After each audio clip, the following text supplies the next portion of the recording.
2022 제주플러스 국제환경포럼 네 번째 세션을 시작하도록 하겠습니다. 이번 세션은요, 포스트 플라스틱 시대 대응 기술이라는 주제로 함께 하시겠는데요. 역시 유튜브 실시간 채팅창을 활용해서 저희가 세션 종료 20분 전까지 질문을 받도록 하겠습니다.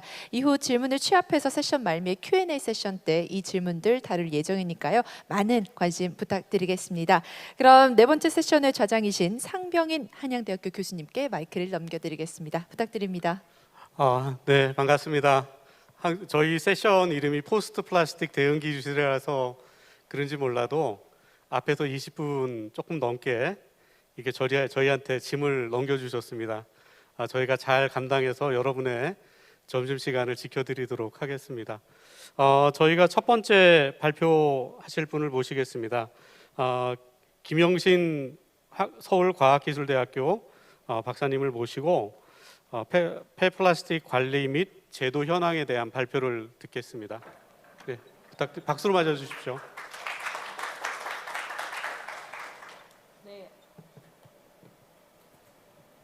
네, 안녕하세요. 서울과학기술대학교 김영신입니다. 저는 오늘 이 자리에 참석하게 돼서 너무 영광스럽게 생각을 하고요. 포스트 플라스틱 시대에 대응 기술을 하기 전에 관리 및 제도 현황에 대해서 간략하게 스터디한다고 생각하시고 편안하게 들어주시면 감사하겠습니다. 그럼 지금부터 폐플라스틱 관리 및 제도 현황에 대해서 물질 흐름별로 발생부터 처리까지 어떠한 제도들이 있고 그거에 대한 문제점의 해결 방안은 무엇이 있는지 한번 살펴보도록 하겠습니다.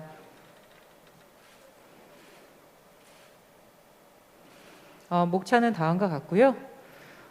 지금 저희 사회가 왜 이렇게 탈플라스틱을 외치고 있는지에 대해서 그거에 대한 배경을 잠깐 이제 살펴보고 가겠습니다.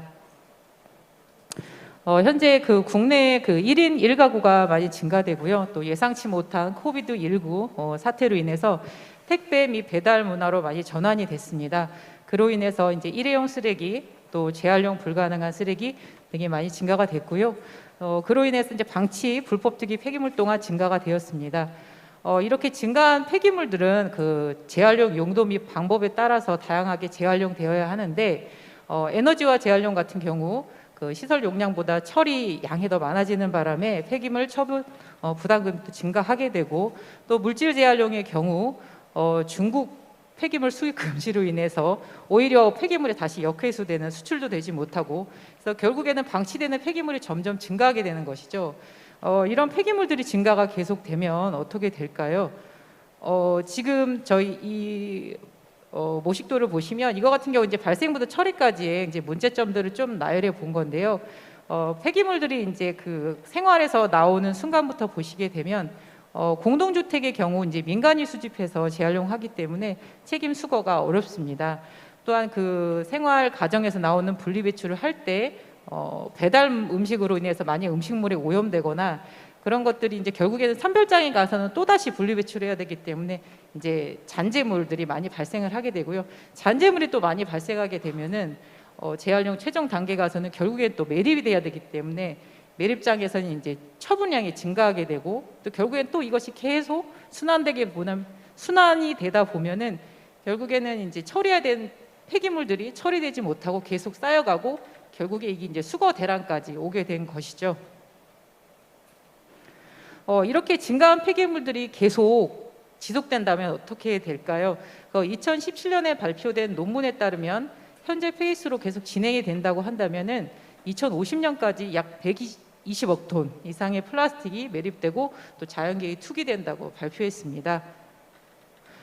또한 미세 플라스틱 같은 경우는 이제 식품 연세에 도입이 되기 때문에 생태계에 미치는 영향이 매우 우려되죠. 이렇기 때문에 2015년 독일 G7 정상선언에서도 해양 쓰레기 특히 플라스틱이 세계적인 문제임을 확인하고 세계적으로 이에 대한 대처 방안을 이제 수립하기 시작합니다. 이유는 이제 순환경제 패키지를 2015년에 발표를 했는데요. 제품의 생산, 소비, 또 폐기물의 관리, 또 재생원료의 사용 촉진 등 4단계로 구성된 순환경제 구현을 위한 행동 계획과 또 4개의 폐기물 규정으로 개정안으로 구성해서 발표를 했습니다.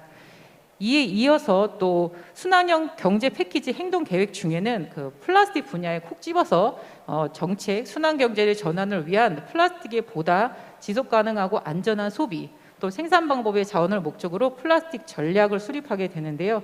주요 액션으로는 에코 디자인, 또 플라스틱 재활용 촉진, 공공 그린 조달의 추진, 또 용기 포장 폐기물의 같은 경우는 2030년까지 75%를 재활용하겠다고 이제 발표했습니다. 또 2018년 5월에는 또 새로운 규제들을 발표하는데요. 대량으로 축적된 그 유해한 플라스틱 쓰레기 싹감을 위해서 그 새로운 규제를 마련합니다. 그 유럽의 해안과 바다에서 많이 볼 수 있는 일회용 플라스틱, 열풍모, 또 어구를 대상으로 규제를 시행한 것이죠. 내용들을 보시면 뭐 소비 감소, 시장 규제, 제품 디자인을 요구하거나 또 라벨을 요구하거나 EPR 제도, 또 분별 수집 대상물, 또 의식 향상 등 여러 가지 다양한 분야에서 다양한 제도들을 도입하고 있음을 알 수 있습니다. 또 그 가장 최근 2020년 3월에는 EU 그린 딜에 대한 정책 문서의 일환으로 신순환 경제 실행 계획을 발표하는데요. 주요 밸리 체인, 라이프 사이클, 설계, 제조, 소비, 수리, 재이용, 재활용 폐기까지 순환적인 것을 하기 위한 각종 규제나 이니셔티브를 정리해서 또 발표하게 됩니다. 이에 발맞춰서 일본도 그 2050년까지 탄소 중립과 미래 해양 오염 제로 목표 달성을 위해서 플라스틱 자원 순환 촉진법을 추진하게 되는데요. 플라스틱 자원 순환 촉진법이란 플라스틱에 관한 자원 순환의 촉진 등에 관한 법률의 약어로 제품의 설계부터 폐기물의 처리까지 플라스틱의 상류 모두에 있어서의 자원의 순환 등에 대한 대처를 촉진하기 위해서 2021년 6월에 공표돼서 2022년 4월부터 시행되고 있습니다. 지금까지 간략하게 그 탈플라스틱이 우리가 왜 해야 하고 그거에 대한 국제사회는 어떻게 진행되고 있는지 잠깐 살펴봤는데요. 그럼 이러한 것들을 해결하기 위한 방안으로 국내에서는 어떠한 제도들을 하고 있는지 간략하게 설명해 드리도록 하겠습니다. 일단 국내 폐기물 법령이 어떻게 지나왔는지 간단하게 짚고 넘어갈 텐데요. 1986년에 폐기물 관리법이 제정된 시기만 해도 배출된 폐기물을 안전하게 처리하는 것이 가장 목적이었습니다. 그러나 후에 이제 재활용에 대한 목적을 두고 자원의 절약과 재활용 촉진에 관한 법률, 또 전기전자 제품 관련 법률, 또 건설 폐기물 관련 법률, 폐기물의 국가 이동에 관한 법률 등 재활용의 목적을 두고 또 법률들이 다양하게 시행이 됐고요. 가장 최근에는 이제 자원순환을 목적으로 자원순환 기본법이 이제 2018년부터 시행되게 됩니다. 그래서 저희 이제 폐기물 관련된 정책은 처음엔 처리가 목적이었다가 다음엔 재활용, 그리고 현재는 자원순환의 서클을 목적으로 진행되고 있다고 이제 생각하시면 되겠습니다. 그럼 다시 한번 그 폐플라스틱 물질 흐름을 한번 가보시겠는데요. 플라스틱이 처음 발생된부터 처리까지를 크게 4단계로 한번 나누어 볼 수 있습니다. 일단 발생 단계라고 볼 수 있는 단계는 이제 제조, 생산, 유통, 소비. 그러니까 제품이 나오는 순간부터 이건 폐기물이 될 수 있는 것이죠. 그거를 발생 단계로 보고, 그다음에 이제 그거를 사용하고 난 후에 배출하는 단계를 배출 수거 단계로 보고, 그다음에 그거를 선별해 가서 재활용하는 단계, 그다음에 그거를 가지고 다시 최종 처리하는 단계, 이렇게 크게 4단계로 보고 각각의 단계별로 어떠한 제도 및 정책들이 있는지, 그거에 대한 목적은 무엇인지 간략하게 설명해 드리도록 하겠습니다. 2020년에 발표된 자원순환 정책 대전환 추진 계획에 따르면 발생 단계에서는 폐기물을 절감형으로 생산시키겠다, 또 유통 포장재 관리 제도화하겠다, 또 친환경 소비 촉진을 하겠다는 가장 큰 목적을 두고 여러 가지 제도들을 이제 시행하게 되는데요. 일단 유통 포장재 같은 경우는 재포장, 과대 포장을 방지하기 위해서 택배 등 포장 기준을 신설하고 또 재포장 금지 시행, 또 일회용품 사용 억제를 위해서 올해 6월부터 시행 예정이었으나 12월 달에 연기됐지만 그 컵 보증금제 도입 시행이 되고 있고요. 또 다회용 컵 용기 사용 활성화를 위해서 많은 제도들이 추진되고 있습니다.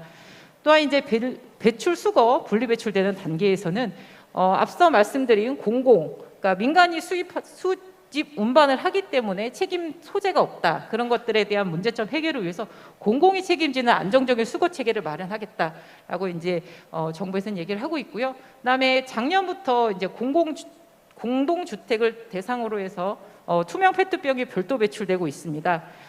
단독주택으로 올해부터 확대가 됐고요. 그러한 이제 배출 수거 단계 여러 가지 대책들이 있고, 다음 선별 재활용 단계에서는 선별품 품질 개선을 위해서 품질 등급 기준을 마련하고 선별 지원금들을 차등화하겠다고 밝혔습니다. 또한 이제 국내 대체 가능한 주요 폐기물들은 이제 수입 금지가 되게 됩니다. 다음 최종 처리 단계에서는 발생지 처리, 그 생활 폐기물을 원칙적으로 발생한 지역에서 처리하도록 폐기물 관리법이 개정 추진되고 있습니다. 또한 이제 그 폐기물 처리 시설에 대한 인식 개선 및 지역 경제 활성화에 대한 기여하기 위해서 주민 편익 시설 설치 비용, 원래대로 하면은 폐기물 처리 시설 설치 비용이 10% 이내였으나 이것이 20% 이내로 확대가 되게 되었습니다.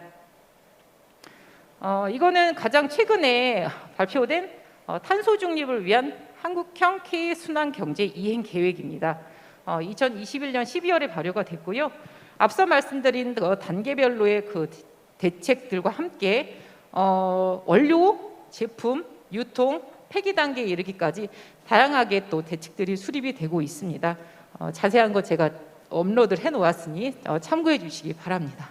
그래서 이거는 이제 국내 자원순환 관련 제도 연도별로 한번 나타내 볼 것인데요. 굉장히 많죠. 정리하느라 좀 힘들었는데 2018년 재활용 폐기물 관리 종합대책 제1차 자원순환 기본계획을 필두로 2020년 자원순환 정책 대전환 추진계획, 또 생활 폐기물 탈플라스틱 대책 등이 수립이 되고 2021년 탄소 중립을 위한 한국형 K순환경제 이행 계획까지 쭉 해야 될 일이 굉장히 많습니다. 근데 이런 것들은 결국에는 2025년까지 플라스틱 폐기물을 20% 감축하겠다. 또 재활용 비율을 54%에서 70%까지 상향을 하겠다. 그리고 결국엔 저희가 탄소 중립 시대로 가기 위해서 온실가스 배출량 30%를 2030년까지 감축을 하고, 그다음에 바이오 플라스틱 시대로 이제 100% 2050년까지 전환하고자 하는 최종 목표를 두고 이러한 계획들이 시행이 되고 있습니다. 그래서 앞서 말씀드린 여러 가지 제도들에 대해서 간략하게 몇 가지 좀 찝어보았는데요. 이런 것들이 지금 개선이 되고 있고, 하지만 지금 짚고 가고자 하는 몇 가지 문제들에 대해서 잠깐 말씀을 드리면, 일단 제조 단계에서는 순환이용성 평가, 또 포장재 재질 구조 평가 제도 등 여러 가지 제도들이 하고 있지만 법적 구속력이 많이 없기 때문에 제한 등의 규제가 좀 더 필요하지 않나라는 생각이 들었고요. 또 유통 단계에서는 녹색 제품 의무구매 제도만으로는 플라스틱 재활용 제품의 유통을 촉진이 어렵기 때문에 의무구매하거나 우선순위로 구매하도록 하고, 민간부구 에코 액션 포인트 제도에서의 구매 촉진 방안이 필요할 것으로 생각됩니다.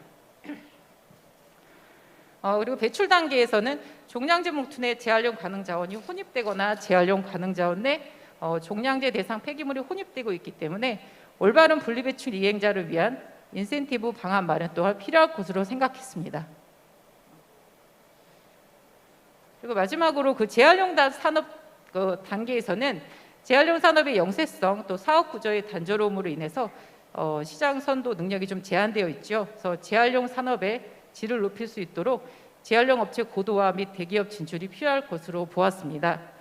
제가 그리고 마지막으로 사진 한 장을 넣었는데요. 제가 저희 친정집에 갔다가 저희 어머니네 집에 있는 김치 냉장고 위에서 발견한 사진입니다. 올해부터 이제 단독주택 지구에 이러한 분리배출, 페트병 분리배출 제도가 시행이 되고 있는데, 이런 것들이 이렇게 지자체에서 홍보가 되고 있는 사실이 굉장히 고무적이었습니다. 그래서 결국에는 어떠한 제도든지 잘 실행이 되려면은 사업체든 그리고 시민이든 모두 다 같이 참여를 해야 시행이 그 제도들이 현실성이 있을 수 있으니까요. 그래서 지금 제가 김치 냉장고 위에서 발견했던 이런 홍보물처럼 혹시나 여러분들 몰래 스며들고 있는 제도들이 없는지 한번 확인해 보시고 직접 참여해 보시기를 부탁드리고 싶습니다. 경청해 주셔서 감사합니다. 네, 감사합니다. 두 번째 발표를 듣겠습니다. 조금 전에 폐플라스틱 전반에 대한 관리와 제도 현황을 해주셨다면, 두 번째, 서울과학기술대학의 김도환 박사님께서는 재생원료 사용 의무에 대한 말씀을 해주실 것으로 기대가 됩니다. 박수로 모시겠습니다. 안녕하세요. 저는 서울과학기술대학교의 김도환이라고 하고요. 저는 재생원료 사용 의무화에 따른 관련 현황과 정책 방향에 대해서 말씀드리도록 하겠습니다. 목차는 국외 재생원료 관련 현황부터 국내 재생원료 사용 의무화 현황, 그리고 앞으로 재생원료 사용 촉진을 위해서 어떤 정책적인 지원이 필요할 것인가에 대해서 발표드리도록 하겠습니다. 먼저 이제 국외 재생원료 관련 현황입니다. 우리 아시다시피 세계 환경 규제가 강화되면서 플라스틱 산업의 친환경 플라스틱 활용 요구가 진행되고 있습니다. 그 대표적인 방식으로서 바이오 플라스틱과 재생원료가 이제 대두가 되고 있죠. 근데 이제 바이오 플라스틱은 약간 미래 산업적인 경향성이 좀 있고, 재생원료는 현재 직면한 그 폐기물을 재활용할 수 있게 필요하기 때문에 거기에 대한 대두가 더 심화되고 있는 겁니다. 오른쪽에서 보실 수 있듯이 PCR 산업이라고 합니다. 재생원료를 만드는 산업은 급속하게 성장하고 있음을 확인할 수가 있습니다. 그래서 이와 마찬가지로 기후 변화에 대응으로서 또 재생원료의 필요성이 대두가 되고 있습니다. 이 그래프에서 보실 수 있으시 세계 플라스틱 발생량이 지속해서 급격하게 증가하고 있지만 재활용률은 14에서 18%밖에 되지 않는다는 걸 알 수 있습니다. 그럼 누구나 재생원료를 만들어야 된다는 필요성을 인식하고 있지만 그 산업을 방해하는 몇 가지 요소가 있습니다. 이 경제 장벽, 그리고 기술 장벽, 그리고 환경 정책, 그리고 규제 장벽이 4가지 장벽이 존재하고 있습니다. 그렇다면은 재생원료 산업에 대해서 우리가 조금 더 이해를 할 필요가 있습니다. 재생원료에서 크게 4가지 용어가 등장을 합니다.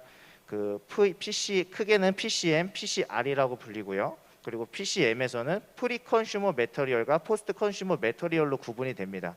이 프리 컨슈머 매터리얼은 제조나 유통 단계, 즉 우리 소비자들한테 오기 전까지 제품을 생산하면서 발생하는 부산물, 스크랩, 미활용품, 미판매품들이 해당하고요.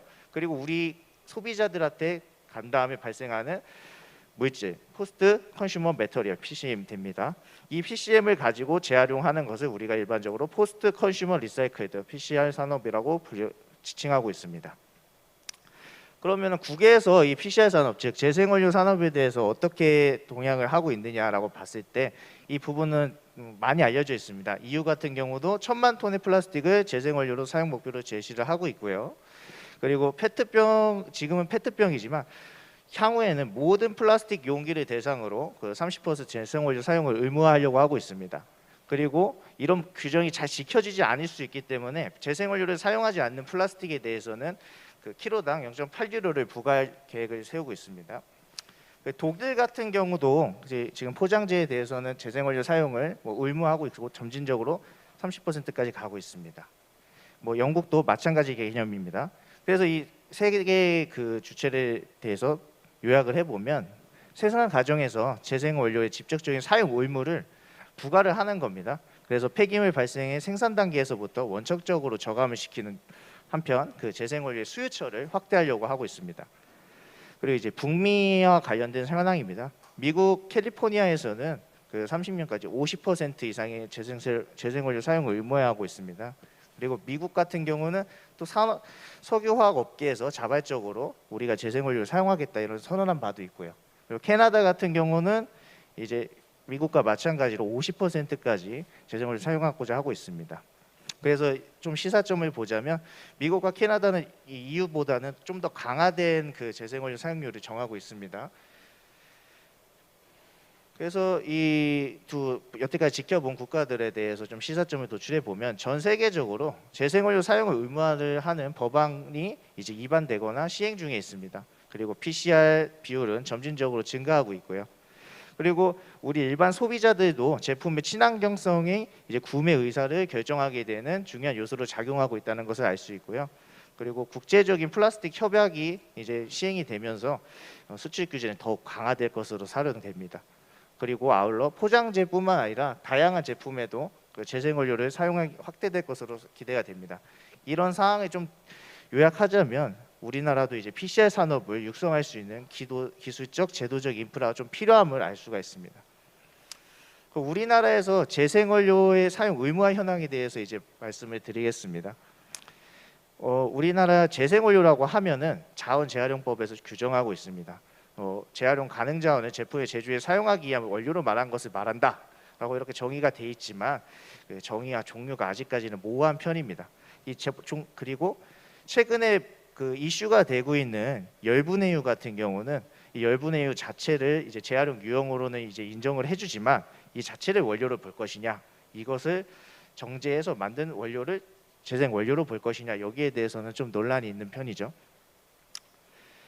그리고 우리나라 그럼 재생원료 사용 의무화 현황은 어떻게 되어 있느냐라고 봤을 때 한국형 K 순환경제 이행 계획을 통해서 재생원료의 사용 의무 부과를 시행하고 있습니다.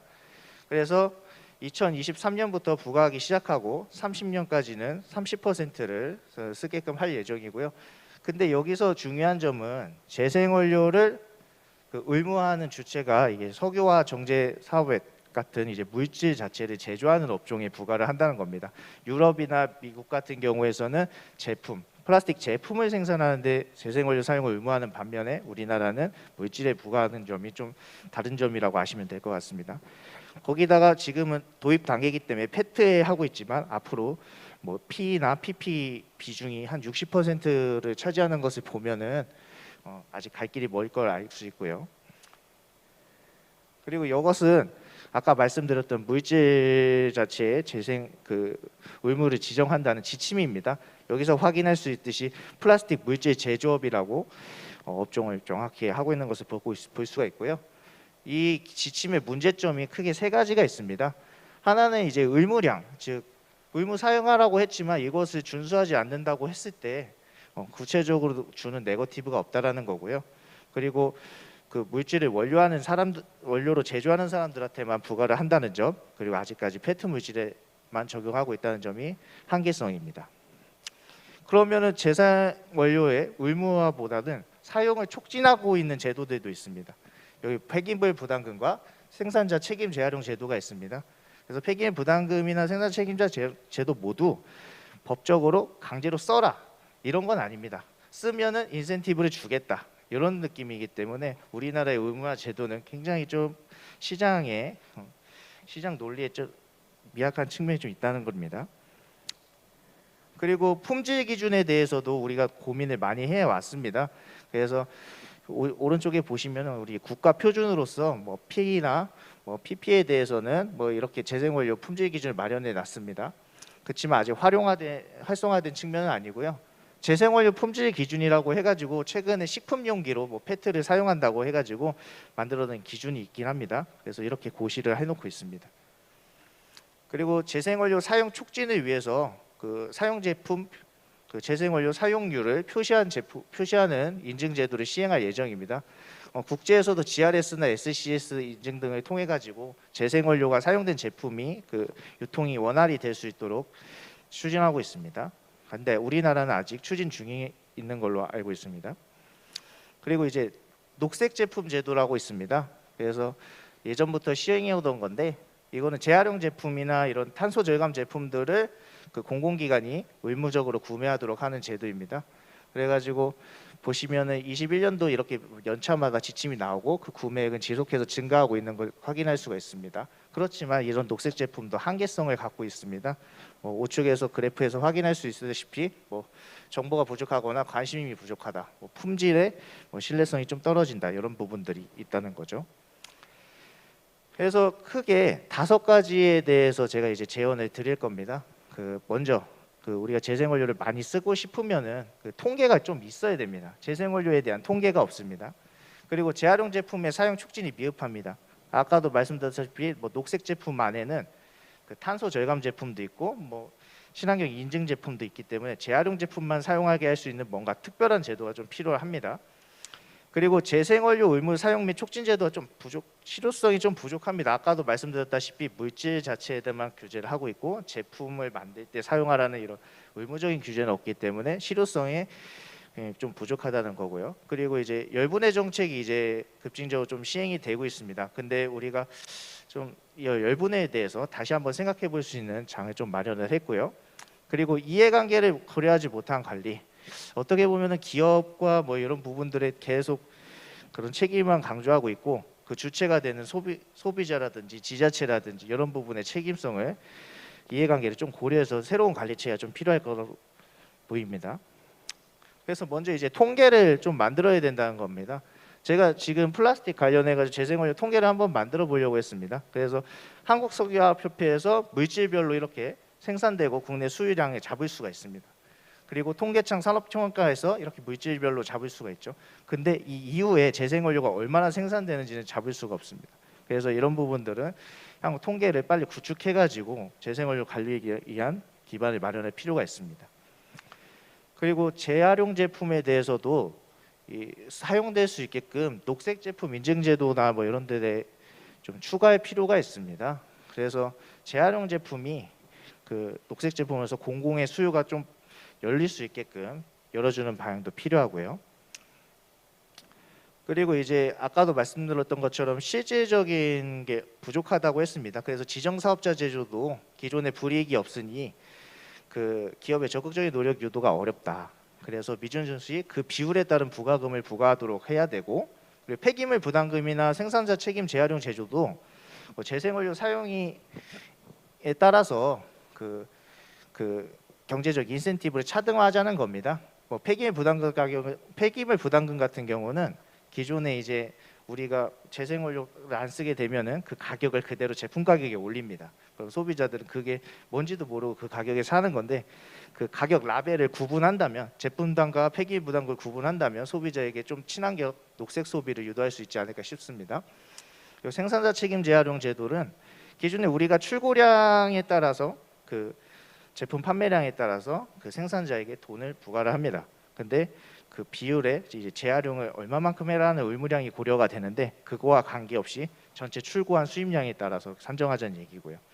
녹색 제품 같은 경우는 앞서 말씀드린 것처럼 재활용 제품에 따라도 녹색 제품으로 인정을 해줌으로써 이제 녹색 소비를 유도하자는 겁니다. 그리고 이제 제가 주로 말씀드리고 싶은 부분이 이 부분입니다. 이제 지금 열분해가 좀 활성화되고 있죠. 그래서 열분해 유화, 그 화학적 재활용 중에 하나인 이제 용해시켜서 생겨되는 용해액은 재생원료로 보는 것은 타당한 것 같습니다. 그러나 이제 LCA 결과나 이런 부분들을 봤을 때 온실가스나 유해성을 고려했을 때는 좀 필요 이상으로 좀 제한되어야 되는 부분이 있지 않을까라는 생각을 좀 합니다. 그 이유가 뭐냐라고 했을 때, 먼저 좌측에서 보시면 이게 일반적인 화학적 플라스틱의 재활용 과정입니다. 그 초록색이 화학적 재활용이고 파란색이 물리적 재활용이라고 보시면 되는데, 물리적 재활용에서는 그 수율이 좀 높습니다. 한 90% 이상이 되고요. 그리고 화학적 재활용을 할 때는 열분해 수율이 한 40%에서 한 80%, 지금 80%까지 나온다고도 하대요. 그래서 그 정도 나온다는 겁니다. 수율도 낮은데 그 오른쪽 그래프를 봤을 때는 온실가스 발생률은 또 기계적 재활용보다 높습니다. 그래서 우리가 재활용을 바라보는 시점에 대해서 단순하게 소각 몇 퍼센트, 재활용률 몇 퍼센트 이렇게 바라볼 게 아니라 탄소를 몇 퍼센트 절감했냐, 플라스틱을 처리하는 방법, 이런 방법론적인 점에서 다시 바라봐야 될 거라고 생각이 되고요. 그래서 다른 나라들은 그러면은 열분해를 이렇게 활성화시키고 있느냐라고 봤을 때 그것도 조금 아이러니합니다. 대표적으로 이제 국가들은 친환경 설계와 친환경 소비에 중점을 두고 있습니다. 재사용 물품을 많이 만들고, 그리고 재활용이 어려운 재질 구조를 금지를 시키고 이거를 제한하고, 그래서 외국은 분모를 줄이고 분자도 줄여서 이런 그 플라스틱에 대한 위해성을 줄이는 반면에, 우리나라는 조금 분모는 그대로 두고 분자를 어떻게 좀 줄이려고 하는 이런 모습들이 보여서 외국하고 좀 다른 느낌이 있다고 봅니다. 그래서 지금 제가 제안하는 거는 열분해 관리 체계를 조금 정립할 필요가 있다라고 생각을 합니다. 우리가 알고다시피 기계적 재활용을 먼저 우선시하는 건 뭐 다 동의를 하실 겁니다. 근데 좀 오해의 소지가 좀 있을 수 있는데, 우리가 플라스틱을 재활용해서 꼭 재생원료로 만들어야 되는 건 아닙니다. 기존의 재활용 산업들도 있고, 어차피 플라스틱 제품을 만든다고 했을 때 거의 플라스틱이 들어갈 거면 그 재활용 원료가 들어가도 상관이 없습니다. 그래서 제품이 그 다음에 들어가고, 그 다음에 선택적 화학적 재활용이라는 게 있습니다. 좀 생소하실 텐데, 우리가 화학적 재활용하면 이렇게 열분해가 있고 어떤 용매에 녹여서 그 물질만 회수하는 방법이 있습니다. 우측 아래에 있는 그림이 그러한 기술이거든요. 그래서 솔벤트라고 용매가 있습니다. 거기다 플라스틱을 녹이고 그 솔벤트는 다시 회수해서 재활용하고 플라스틱은 다시 재생해서 재생원료로 만드는 이런 산업을 좀 더 고민을 해보고 기술 개발을 해보고 그 다음에 넘어갈 게 화학적 열분해라는 겁니다. 그 다음에 마지막으로 우리는 에너지 플라스틱이 부족하다기보다는 에너지가 부족한 나라라는 거를 좀 아셨으면 좋겠습니다. 앞선 통계에서 보셨듯이 그 플라스틱은 우리나라는 석유화 정제 산업은 플라스틱을 수출하고 있습니다. 내수량은 그 소비량의 한 30% 수준이거든요. 그런 측면에서 우리가 에너지 고갈적인 측면에서 에너지와 재활용을 죽이기보다는 좀 유지하는 차원이 좀 필요하다 이런 말씀을 드립니다. 그리고 PCR 산업의 경쟁력을 강화하려면 CDM 사업론을 빼놓을 수가 없습니다. 우리가 일반적으로 재생원료가 뭐 신재보다 뭐 비싸다 뭐 이런 얘기 하는데 그런 가격 경쟁력은 환경세만으로는 한계성이 있습니다. 그래서 기업한테 온실가스 인정을 해줄 수 있을 CDM 사업론을 개발하는 게 가장 우선시 된다고 생각을 합니다. 그랬을 때 이렇게 재생원료나 신재 제조 단가를 섞어서 만들면 70대 30으로 원료는 630원이 되고 온실 감순율 30%를 인정받게 되면은 256원의 경제적 가치가 생기고 확실히 경제성이 있게 되는 확인할 수가 있습니다. 마지막으로 아까 말씀드렸던 것처럼 주체별로 조금 이제 개선된 체계가 필요합니다. 이 빨간색으로 보이시는 게 제가 추가한 주체들입니다. 근데 다 기존에 있던 것처럼 보이지만 좀 특이한 부분이 있습니다. 이제 마일리지라는 게 좀 필요하다는 거죠. 외국에서 이런 재생원료 촉진하고 있는 가장 그 원초적인 방법을 보면 환급제도입니다. 그 독일 판트도 그렇고 그 네덜란드에도 그렇고 다 이렇게 보증금을 통해 가지고 소비자가 올바른 분리 배출을 할 수 있도록 유도를 합니다. 그럼 그거 갖고서 지자체나 재활용 업자가 올바르게 선별을 해서 고순도 선별품을 주게 됩니다. 그걸 갖고서 이제 회수하고 재활용하면은 좋은 재생원료가 나올 수 있는 겁니다. 즉 물질 재활용을 활성화할 수 있는 체계이고요.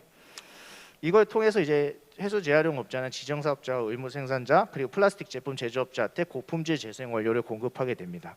앞서 말씀드린 것처럼 지정 재활용 업자에게는 그 CDM 사업론에 의해서 탄소 배출권 통해서 좀 더 경제성을 좀 줌으로써 그 재생원료가 법적 의무가 아닌 그 경제적 논리에 의해서 사용되게끔 만들어주고 그리고 순환정보센터라는 기존의 기관을 이용해 가지고 그 재생원료라든지 재활용 제품이 유통될 수 있는 플랫폼 개발이 좀 시급할 것으로 사료가 됩니다. 이상입니다. 네, 감사합니다. 그 세 번째 발표자를 조금 바꾸겠습니다. 그 시립대학교의 김현욱 교수님이 먼저 오폐수 중에 미세 플라스틱이 어떻고 그걸 어떻게 관리해야 되는지를 먼저 발표를 해주시겠습니다. 박수로 맞이해 주십시오.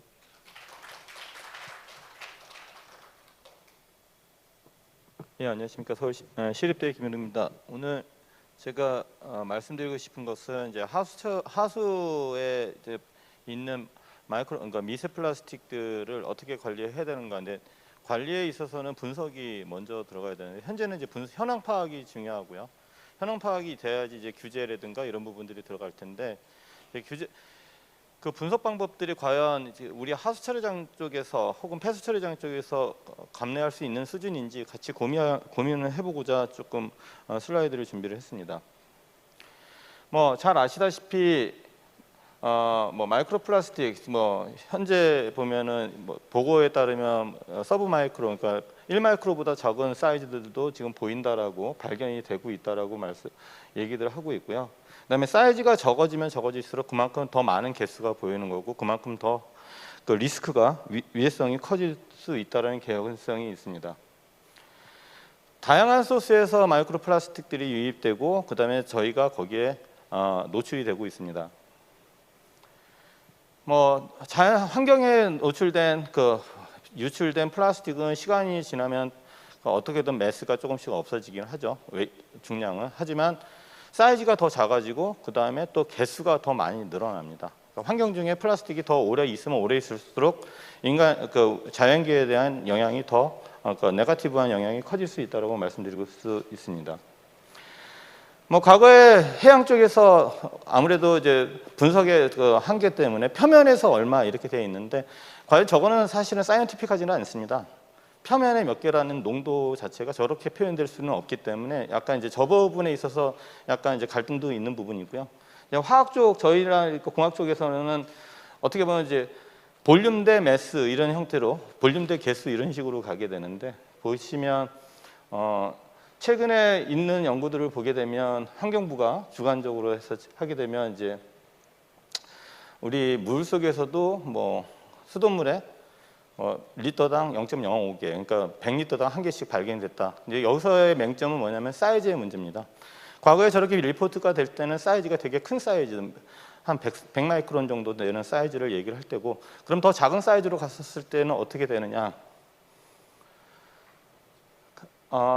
여기서 보시게 되면 한쪽에서 사이즈별로 이제 개수가 이렇게 보이는데, 이제 저희 환경부와 저희랑 같이 조사를 하는 자료를 보더라도 사이즈가 작아지면 작아질수록 그 단위 물 속에 그러니까 한 컵 하나에 있을 수 있는 개수가 늘어납니다. 그만큼 리스크가 더 커질 수 있다는 부분이고요. 여기 보면 바틀드 워터 우리가 사 먹는 병물에서도 상당히 많은 개수의 플라스틱들이 작은 사이즈 플라스틱들이 발견이 되고 있습니다. 이렇게 이제 저희는 여러 가지 경로를 통해서 우리가 이제 노출이 되고 있는데, 이제 왜 이 플라스틱이 우리한테 이슈가 되는가? 우리는 서피스 워터, 그러니까 표층수를 상수원으로 쓰기 때문에 그렇습니다. 이제 여기에 지금 제시된 이 플라스틱들이 저희가 이제 시장에 90% 이상 이제 마케팅되고 있는 플라스틱들인데, 이제 이것들이 거의 다 많이 발견이 되고 있고요. 그다음에 중요한 거는 얘네들의 그 덴시티가 물의 덴시티랑 거의 유사하다는 겁니다. 그래서 물이랑 같이 움직이고 결국은 우리가 물을 취수하고 물을 공급을 하게 되면 거기에 다 같이 물처럼 같이 움직인다는 얘기입니다. 그리고 또 이 플라스틱의 경우에는 이게 흡착성이 되게 크기 때문에 다른 컨테미넌트를 이렇게 당겨가지고 홀딩을 합니다. 그래서 홀딩된 것을 이제 다른 데다가 이렇게 이동시키는 효과도 갖고 있어서 이제 이런 부분에 대한 연구도 많이 되고 있는데, 여기에 대한 리스크도 유해성도 지금 검증을 하고 있습니다. 뭐 개인적으로는 이게 붙은 것과 다시 떨어지지는 않는다라고 보는데, 뭐 여기에 대해서도 많은 연구들이 진행되고 있고요. 근데 중요한 건 그겁니다. 분석. 기본적으로 샘플링을 하고 그걸 전처리를 해서 분석을 들어가는데, 이 과정이 이 미세 플라스틱 분석 과정이 너무 많이 시간이 걸리고 돈도 들어가고 그다음에 노동력이 들어갑니다. 근데 우리가 보면은 이제 이런 분석을 할 때는 결국은 샘플링과 그다음에 이게 전처리를 하고 분석을 들어가게 되는데, 어떤 목표로 할 것이냐? 이제 저희가 관심 있는 것은 처리장에서 어떤 목표로 이 분석을 할 것이냐. 결국은 레귤레이션인데, 레귤레이션을 갈 때는 저렇게 어려운, 지금 이제 앞으로 보여드릴 슬라이드는 되게 빨리 넘어갈 텐데 아주 어려운 분석 방법으로 갑니다. 절차적으로 보면은 상당히 복잡한 절차를 거치고, 이렇게 머티리얼도 상당히 깨끗한 머티리얼을 써야 되고요. 그리고 샘플링 할 때도 상당히 복잡하게 많은 양을 샘플링을 하게 됩니다. 샘플을 그렇게 하게 되면 예를 든 건데 200리터를 샘플링 해가지고 그것을 죄송합니다. 그것을 이렇게 저희가 샘플 과정에서도 그것을 이제 단을 낮춰가지고 단을 필터의 단을 바꿔가면서 저희가 샘플링을 진행을 하게 되는데, 저 과정을 거치게 되면 전체 시간이 요 시간만 12시간이 걸립니다. 12시간이. 그리고 보시면 과거에 이제 해양 쪽에서 지금 여기서 많이 말씀하셨던 분들이 이제 해양 쪽인데, 해양 쪽에서는 비주얼 디텍션들을 많이 하셨었는데 샘플 볼륨이 그때는 작아요.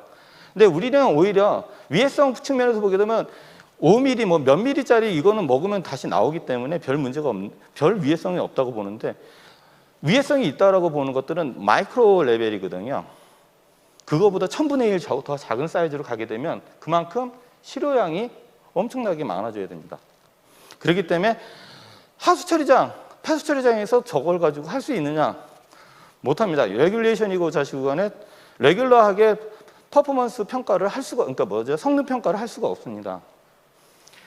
그럼에도 불구하고 현재 뭐 저렇게 해도 여기서 보면 이런 사이즈로 가게 되면 분석이 되게 어렵다라는 이제 슬라이드를 보여드리는 거고요. 지금부터 이렇게 보시면 이게 이제 되게 복잡한 과정을 거쳐서 이제 슬라이드인데 이렇게 이게 장비들도 써야 되고요. 그리고 필터도 이렇게 되게 작은 사이즈, 마이크로 레벨의 필터들을 써서 우리가 좀 진행을 하게 되는데, 그렇게 해가지고 저희가 이 아주 작은 마이크로 레벨의, 그러니까 되게 작은 아주 필터 위에 저희가 파티클들을 이렇게 모아놓습니다. 이거를 다시 현미경으로, 그걸 다시 현미경으로 쳐다보고 이렇게 카운팅을 하게 됩니다. 분석을 하게 되는데, 저 과정이 저것만 하수의 경우는 저렇게 들어가게 되면은 지금 저희가 보고 있는 사이즈로 하게 되면 한 이틀이 걸립니다. 이틀이. 저 과정만. 그렇게 해서 이제 저희가 이렇게 보면 이게 이제 물에서 나온 사이즈들인데, 네, 이제 그걸 가지고 저희가 어떤 종류다라고 하는 것을 이제 판단하는 겁니다. 이렇게 각각의 파티클들을 보고 우리가 얘는 무슨 파티클이다라고, 무슨 플라스틱이라고 이제 결정을 하는데요. 저 과정에서 이제 저는 그렇습니다. 하수 처리장 혹은 폐수 처리장에서 나오는 플라스틱이, 들어오는 플라스틱이 종류가 무슨 의미가 있는가? 우리가 그 종류를 꼭 알아야 되는가? 그렇게 되면 저희가 하수 처리장, 폐수 처리장에 들어오는 유기물의 모든 종류를 알아야 되거든요. 그럴 필요는 없다. 그 다음에 그러면 다른 방법을 통해서 우리가 이 관리를 할 수 있는 방법이 없을까? 그 다음에 이제 처리장에서 이렇게 보면은 이게 유입에 보면은 약 한 리터당 한 1000개 정도의 파티클이 들어온다고, 미세 플라스틱이 들어온다고 하는데, 실제로 현재 처리장들은 한 90에서 99%까지 처리를 합니다. 근데 이제 재밌는 거는 이때 우리가 이렇게 고효율로 얘기를 한 때는 사이즈가 큰 걸 가지고 기준으로 했을 때 얘기를 하는 거고요. 보시면 여기에서도 보시면 주로 제거하는 공정이 어디냐면 여기와 침전입니다. 침전 쪽인데, 여기가 사이즈가 30마이크로 이하가 가면은 안 됩니다. 그러니까 뭐냐면 실제로 우리가 관심 있는 사이즈 레벨에서는 사실은 처리장에서 과연 하고 있을까라는 의구심이 드는데, 이게 이제 이게 크리티컬 사이즈인데요. 30마이크론 이하. 근데 저희 같은 경우에 지금 요즘에 관심 있는 게 5마이크로 이하, 이 사이즈를 보고 있는데, 그러면 어떻게 해야 되는가? 그러니까 저렇게 보면은 결국 요 공정에서 우리가 뭘 할 수 있을까? 응집제, 어떤 화학약품 같은 거, 응집제 같은 거, 좀 더 이거 크게 더 모을 수 있는 케미칼들을 만들어야 되는 부분이 있겠죠. 아무래도. 이제 근데 이게 이런 사이즈로 검토를 시작한 게 얼마 안 되고요. 그다음에 저 사이즈로 이렇게 갔었을 때 처리장이 얼마만큼 할 수가 있을까? 모니터링을 할 수가 있을까? 처리 성능을 평가를 할 수가 있을까? 이게 사실은 어렵습니다. 그래서 이렇게 많이 이게 보시면 저희가 이제 실제로 하수 가지고 한 건데요. 보시면 그러니까 100ml에서 이만큼 많이 검출이 됩니다. 100ml 내에서도. 보시면 이제 사이즈가 작아지면 작아질수록, 큰 거보다는 작아지면 작아질수록 더 많아지는 것을 볼 수가 있고요. 그래서 저희는 이제 기존에 쓰고 있던 방법들을 좀 생각을 좀 바꿔보자라는 측면에서 해서 저희가 이제 현재 환경부에서 과거서부터 이제 유기물 측정 방법을 TOC로 바꿨는데, TOC 가지고 우리가 조금 더 그러니까 전 처리를 조금 더 신경을 쓰고 나면, 죄송합니다, 좀 이렇게 되지 않을까라는 생각으로 저희가 이렇게 TOC를 이용한 방법을 제안을 한번 해봤고, 여러 가지 실험을 통해서 검토를 좀 해봤습니다. 죄송합니다. 이게 검토를 좀 해봤는데, 보시면 실제로 TOC 결과치와, 얘가 이제 TOC 결과치인데요. TOC 결과치와 저기 뭐죠? 실제로 우리가 그런 어려운 분석 방법으로 한 것들이 같은 결과를 보입니다. 같은 결과를 보이고 있어서 실제로 이게 죄송합니다. 하수 처리장에서 관리하고 있는, 일반 관리하고 있는 TOC를 나타내는 거고, 그 TOC 중에 약 한 10%, 그러니까 하수 처리장에서 방류하고 있는 유기물의 한 10% 정도가 플라스틱에서 기인하는 유기물이더라라는 것을 이제 저희가 좀 찾았고, 그럼 이 플라스틱의 개수가 실제로 우리가 이제 어려운 분석 방법으로 검토를 했을 때 같은 트렌드를 유입과 유출수에서 같은 트렌드로 처리 효율을 보이더라. 이게 이제 죄송합니다. 그래서 슬라이드가 이제 그렇게 해서 저희가 이제 여러 번 분석을 이렇게 했었는데요. 이제 이걸 검토를 통해서 일반 하수 체제장과 폐수 체제장도 TOC를 조금 세심하게 분석을 하면 미세 플라스틱의 제거율 평가를 할 수가 있겠다라는 것을 좀 확인할 수 있었고, 이제 그런 부분을 통해서 저희가 이제 다른 그러니까 조금 더 이제 하수 처리장에서 유용하게 쓸 수 있는 분석 방법들을 지금 개발 제안하고 있습니다. 이제 이런 것을 통해서 저희가 이제 바라는 것은 향후에 그 처리장 운영자들이 샘플 하나에 100만 원 이상씩 주고 분석하는 게 아니라 간단하게 분석해서 처리장에서 플라스틱이 얼마만큼 제거가 되는지 확인할 수 있는 그러한 이제 툴을 제공하고자 하는데 의의가 있다고 하겠습니다. 감사합니다. 네, 감사합니다. 순서가 바뀐 네 번째 발표자 김재우 센터장님을 소개해드리겠습니다. 지금 코티티 시험연구원에 계시고요. 오늘 저희한테 조금 전에 말씀하신 것처럼 미세 플라스틱 분석을 그럼 어떻게 하는지 그거에 대한 말씀을 해주시겠습니다. 박수로 맞이해 주십시오.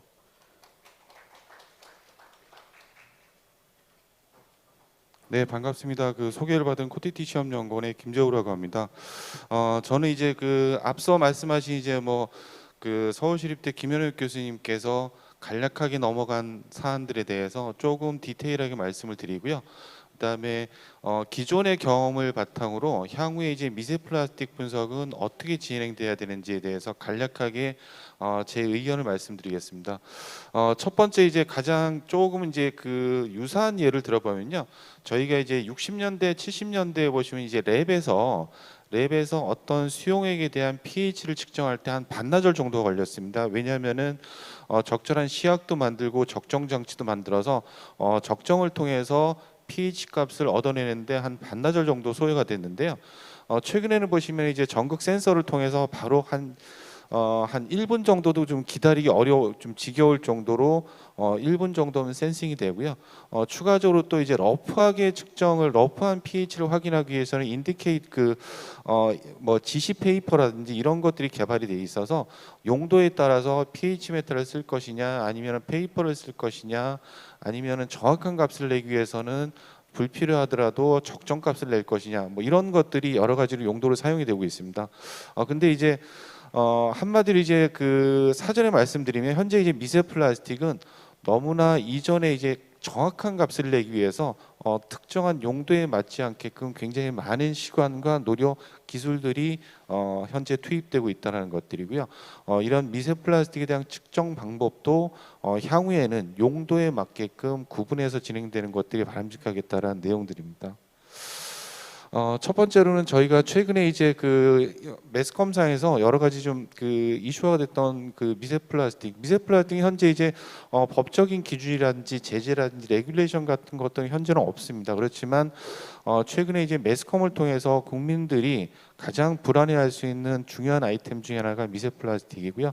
그래서 최근에 이제 가장 유명한 것들이 저희가 일주일에 카드 한 장을 먹는다. 그다음에 또 어린이들이 굉장히 유해한 젖병에 대해서는 미세 플라스틱 나온다. 그다음에 저희가 먹는 물에서 나온다. 이런 것들이 향후에 이제 국민적 불안감 이런 것들을 해소하기 위해서 향후에는 좀 제도화될 수 있는 개연성이 있지 않나라는 생각이 듭니다. 그래서 이제 그 미세 플라스틱에 대해서는 통상적으로 두 가지 분석을 하는데요. 보통 그 단위를 보시면은 이제 어떤 단위당 몇 그램이 나오냐, 아니면은 몇 개가 나오냐. 딱 두 가지 방식이 있습니다. 첫 번째로는 분광 분석을 통해서는요, 영어를 한 다음에 저희가 어떤 특정한 이미지에서 이 파티클이 플라스틱인지 넌 플라스틱인지를 아이덴티피케이션해서 플라스틱이 몇 개인지를 계속 카운터링을 합니다. 이 작업이 아마 대부분 이제 저희 연구원 중에서도 굉장히 하드한 작업일 것 같습니다. 그래서 분석자들이 6시간, 7시간 하루 종일 앉아서 이 카운팅을 하는데 시간을 많이 소요를 하고 있습니다. 그다음에 두 번째로는 기존에 이제 크로마토그래피를 이용해서 열분해로 플라스틱을 완전히 그 열분해 시킨 다음에 해당 특정 고분자에서 발생할 수 있는 모노머나 이런 특정적인 인디케이터 피크를 확인을 해서 이 안에 얼마만큼 있는지, 플라스틱이 어떤 종류의 플라스틱이 얼마만큼 있는지를 확인하는 이 두 가지 방법이 있습니다. 그래서 보통 보시면 이제 미세 플라스틱 사이즈를 보시면 이제 좀 작은 쪽은 마이크로 라만을 이용을 하고요. 그 다음에 한 20 마이크로 이상이 되는 것들은 FTIR이라는 분석 장비를 이용을 하고 있습니다. 근데 현재 이제 가장 많이 이용되고 있는 것들은 FTIR이고요. 근데 최근에 관심은 파티클 사이즈가 계속 작아지는 쪽. 그래서 현재 기술로는 한 5 마이크로메타까지는 마이크로 라만을 통해서 실제로는 측정이 가능하고요. 그 밑에 있는 것들은 현재 아직까지는 모른다라는 것들이 현재 기술 수준입니다. 그리고 나머지 이제 여러 가지 추진되고 있는 열분해 기반이고요. 그래서 전반적으로 그 여기에 나와 있는 분석 장비들은 가장 저희 현재 미세 플라스틱을 분석하는 일반적인 장비들을 열거를 했습니다. 그래서 FTIR은 굉장히 범용적으로 쓰이고 있고요. 굉장히 가장 많은 시험장에서 쓰고 있습니다. 그리고 라마는 파티클 사이즈가 작게 됨으로써 현재 도입되고 있는 기술이고요.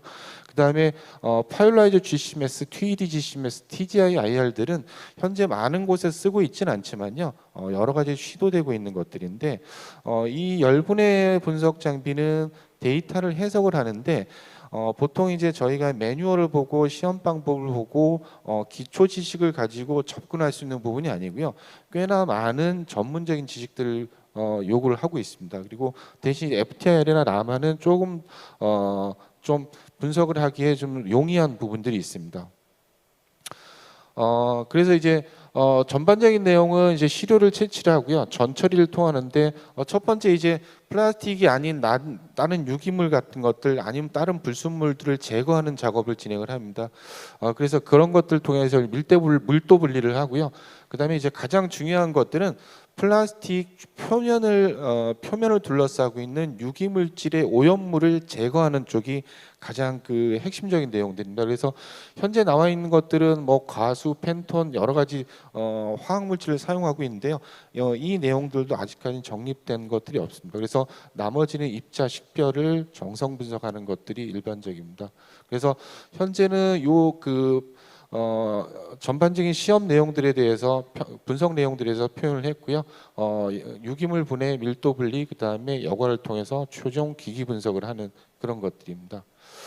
그래서 아까 이제 말씀드린 것처럼 이게 왜 이제 타임 컨슈밍한 그 프로시저냐면은 보통 이제 직경이 이제 2.5cm, 25mm짜리입니다. 25mm짜리를 가장 현재 나와 있는 가장 성능이 좋은 마이크로스코프 FTIR로 전체 이미지를 매핑을 합니다. 그래서 이 안에 있는 물질들에 대한 분광 스펙트럼에 대한 데이터를 다 받아내는데요.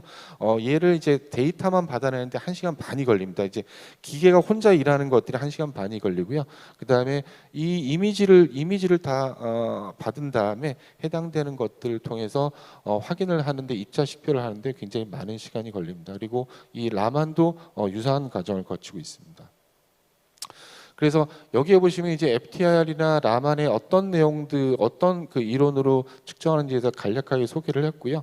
그다음에 이제 제가 보기에 이제 분광 분석에 대한 한계점은 첫 번째로는 전처리 같은 것들이 정립이 안 돼 있고요. 그다음에 미세 플라스틱은 파티클이 굉장히 작아서 현재 저희 함께하고 있는 공간에서도 공기 중에서도 여러 가지 미세 플라스틱이 발생이 되기 때문에 이 측정 조건에 대한 그 오염을 제거하는 것도 어렵고요. 아까 말씀드린 것처럼 시간, 그다음에 그리고 저희가 이제 학회에서나 그다음에 현재 이제 유럽에서 하고 있는 조인트 조인트 리서치 커미티에서도 보시면은 똑같은 데이터를 희석을 해서 전 세계 데이터를 뿌렸는데요. 데이터 편차가 한 50% 이상 납니다. 그리고 크게는 한 100%까지 나고요. 그래서 이런 그 발생 오차들이 계통적으로 많이 일어나고 있습니다. 그리고 열분해 같은 경우에는 굉장히 여기서는 굉장히 이론적으로는 간단하지만 이 데이터 해석하는 것들이 굉장히 어렵습니다. 그래서 좀 전문적인 지식을 갖고 있지 않아 좀 어렵다고 판단이 됩니다. 그리고 이런 것들이 있고요.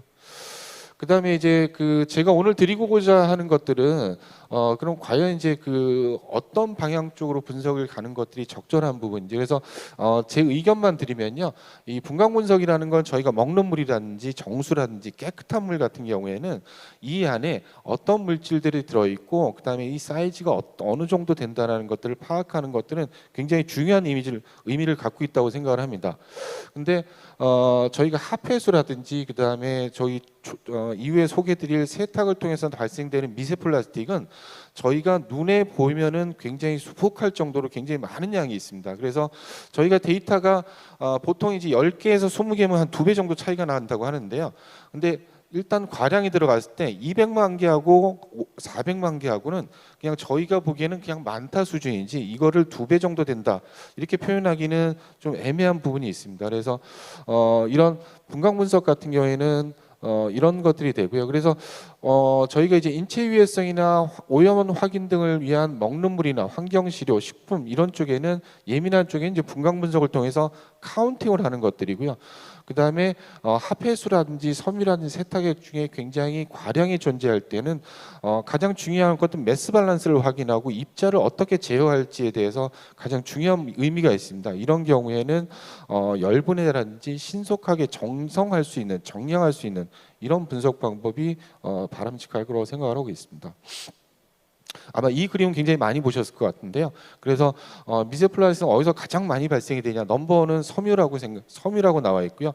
두 번째 이제 도로의 타이어 쪽에서 발생되는 미세 플라스틱이 두 번째로 많은 원인이라고 판단을 하고 있습니다. 그래서 저희가 기존에 이제 그 섬유 쪽에서 그럼 이제 미세 플라스틱 평가에 대해서 어떻게 국제 표준이 만들어지고 있는지를 확인해 봤는데요.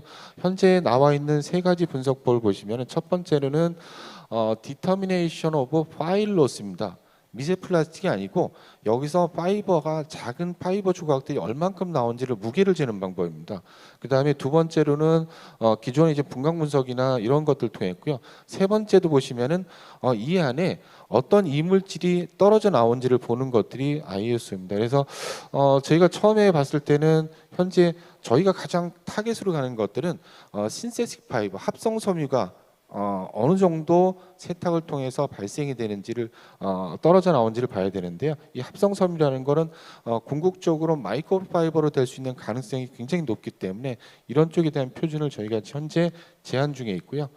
요거는 보시면 일단 샘플링하고 그다음에 세탁을 하고요. 그다음에 필터링을 하면은 1차적으로 필터링을 하게 되면은 여기서 기존에 이제 합성 섬유 나일론하고 폴리에스터하고 커튼이 같이 합성된 경우에는 이 두 가지 물질이 다 떨어져 나옵니다.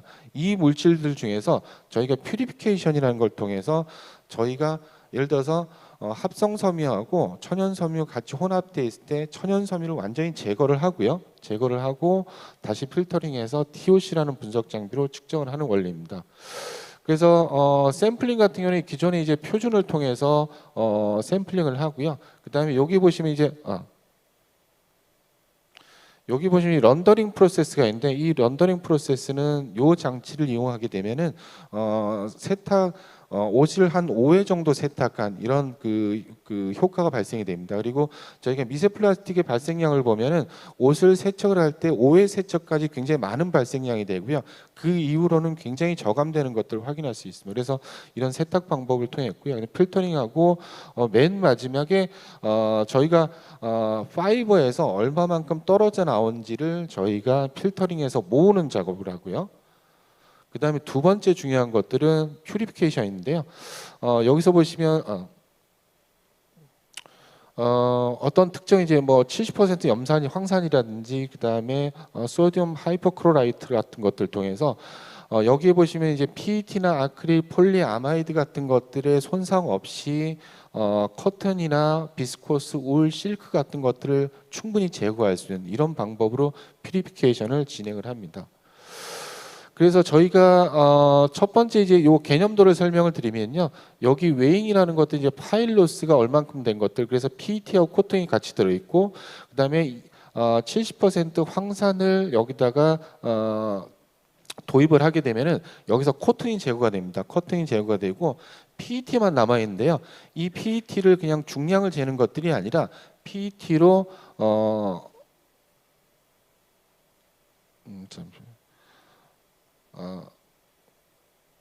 PET의 탄소 함량을 구합니다. TOC를 통해서 탄소 함량을 구하고요. 이 탄소 함량을 통해서 과연 PET가 얼마만큼 있는지를 예측할 수 있는 이런 분석 방법을 저희가 제안을 하고 있습니다. 그래서 현재 이제 이 의미는 뭐냐면, 보통 이제 이론적으로는 이제 PET의 탄소 함량이 한 61% 정도 들어가 있는 거 이론적으로 알 수가 있는데요. 이런 것들에 대해서 탄소 함량을 구한 다음에 거기에 다시 그 CF 밸류를 곱해주면은 실제 이론적인 합성섬에 대한 함량을 구할 수가 있는데요. 그래서 전반적으로 이제 TOC를 통해서 커튼이나 실크, 그다음에 여러 가지 합성섬에 대해서 리커버리를 확인해 봤더니 한 90% 이상 정도 확인을 됐고요. 그다음에 기존의 ISO 그 표준포가 있습니다. 예를 들어 PET하고 코튼이 혼합되어 있는 표준포들이 있는데요. 이런 것들 통해서 현재 해당되는 방법을 통해서 TOC 분석을 통해서 간접 정량을 했을 때 기존의 이론값하고 전체 리커버리가 한 93%, 94%, 네, 107% 정도는 것들을 확인을 할 수가 있었습니다. 그리고 실제로 이제 뭐 PET나 코튼, 폴리아마이드 코튼에 대해서도 굉장히 좋은 결과를 나타냈고요. 그다음에 기존에 보시면은 기존에 이제 이 표준이 왜 만들어졌냐면요. 기존에 이제 ISO 4484-1이라는 것들은 2025년도부터 프랑스에서는 상용화되는 대부분의 세탁기에 대해서는 미세 플라스틱을 제거할 수 있는 필터가 의무 장착이 되게 돼 있습니다. 그렇게 되면 이제 모든 세탁기에는 2025년부터 미세 플라스틱을 제거할 수 있는 필터가 장착이 돼 있는데, 이 제거 성능에 대한 효율을 어떤 표준으로 평가를 할 것인가라고 해서 1차적으로 논의가 된 것들이, 그러면은 이런 미세 플라스틱보다는 이런 파일 로스로 되는 것들을 확인하자라는 것들입니다. 그래서 전반적으로 나오는 것들을 가지고 미세 플라스틱의 양을 측정을 했습니다. 그래서 현재 이제 이 제한된 방법은 현재 향후에 이제 텍스타일 쪽에서 텍스타일 앤 TC에서 현재 이제 워킹그룹 34 마이크로 플라스틱 프롬 텍스타일 소스라는 것들이 있는데요. 이런 것들을 통해서 향후에 국제 표준으로 추진할 예정입니다. 예, 준비한 내용은 여기까지 마치겠습니다. 감사합니다. 네, 감사합니다. 계속해서 시간을 잘 맞춰주셔서 감사합니다. 다섯 번째 발제는 지금까지하고 내용이 조금 다른데요. 폐플라스틱에서 항공유를 어떻게 생산할 수 있는지 거기에 대해서 한양대학교 서정길 교수님이 발표해 주시겠습니다. 박수로 맞이해 주십시오. 네, 반갑습니다. 한양대 서정길입니다. 저는 오늘 폐플라스틱을 화학적으로 재활용하는 내용에 대해서 좀 발표를 하고 싶은데, 그 중에서도 어떤 형태로 재활용을 할 거냐라는 것을 봤을 때 여기 보시는 것처럼 대체 항공유로서 재활용을 하는 것이 어떤지, 그 방법에 대해서 현황과 앞으로 어떤 식으로 전개가 될 건지에 대해서 간략하게 말씀드리도록 하겠습니다. 목차는 다음과 같고요. 일단 용어와 개념, 저희 목적에 대해서 조금 설명을 드리자면, 현재 사용되고 있는 컨벤셔널하게 사용되고 있는 항공유를 CAF라고 하고요. 대부분 이제 제트유라고 알려져 있는 케로신 혹은 가솔린 형태 두 가지 정도를 사용하고 있습니다.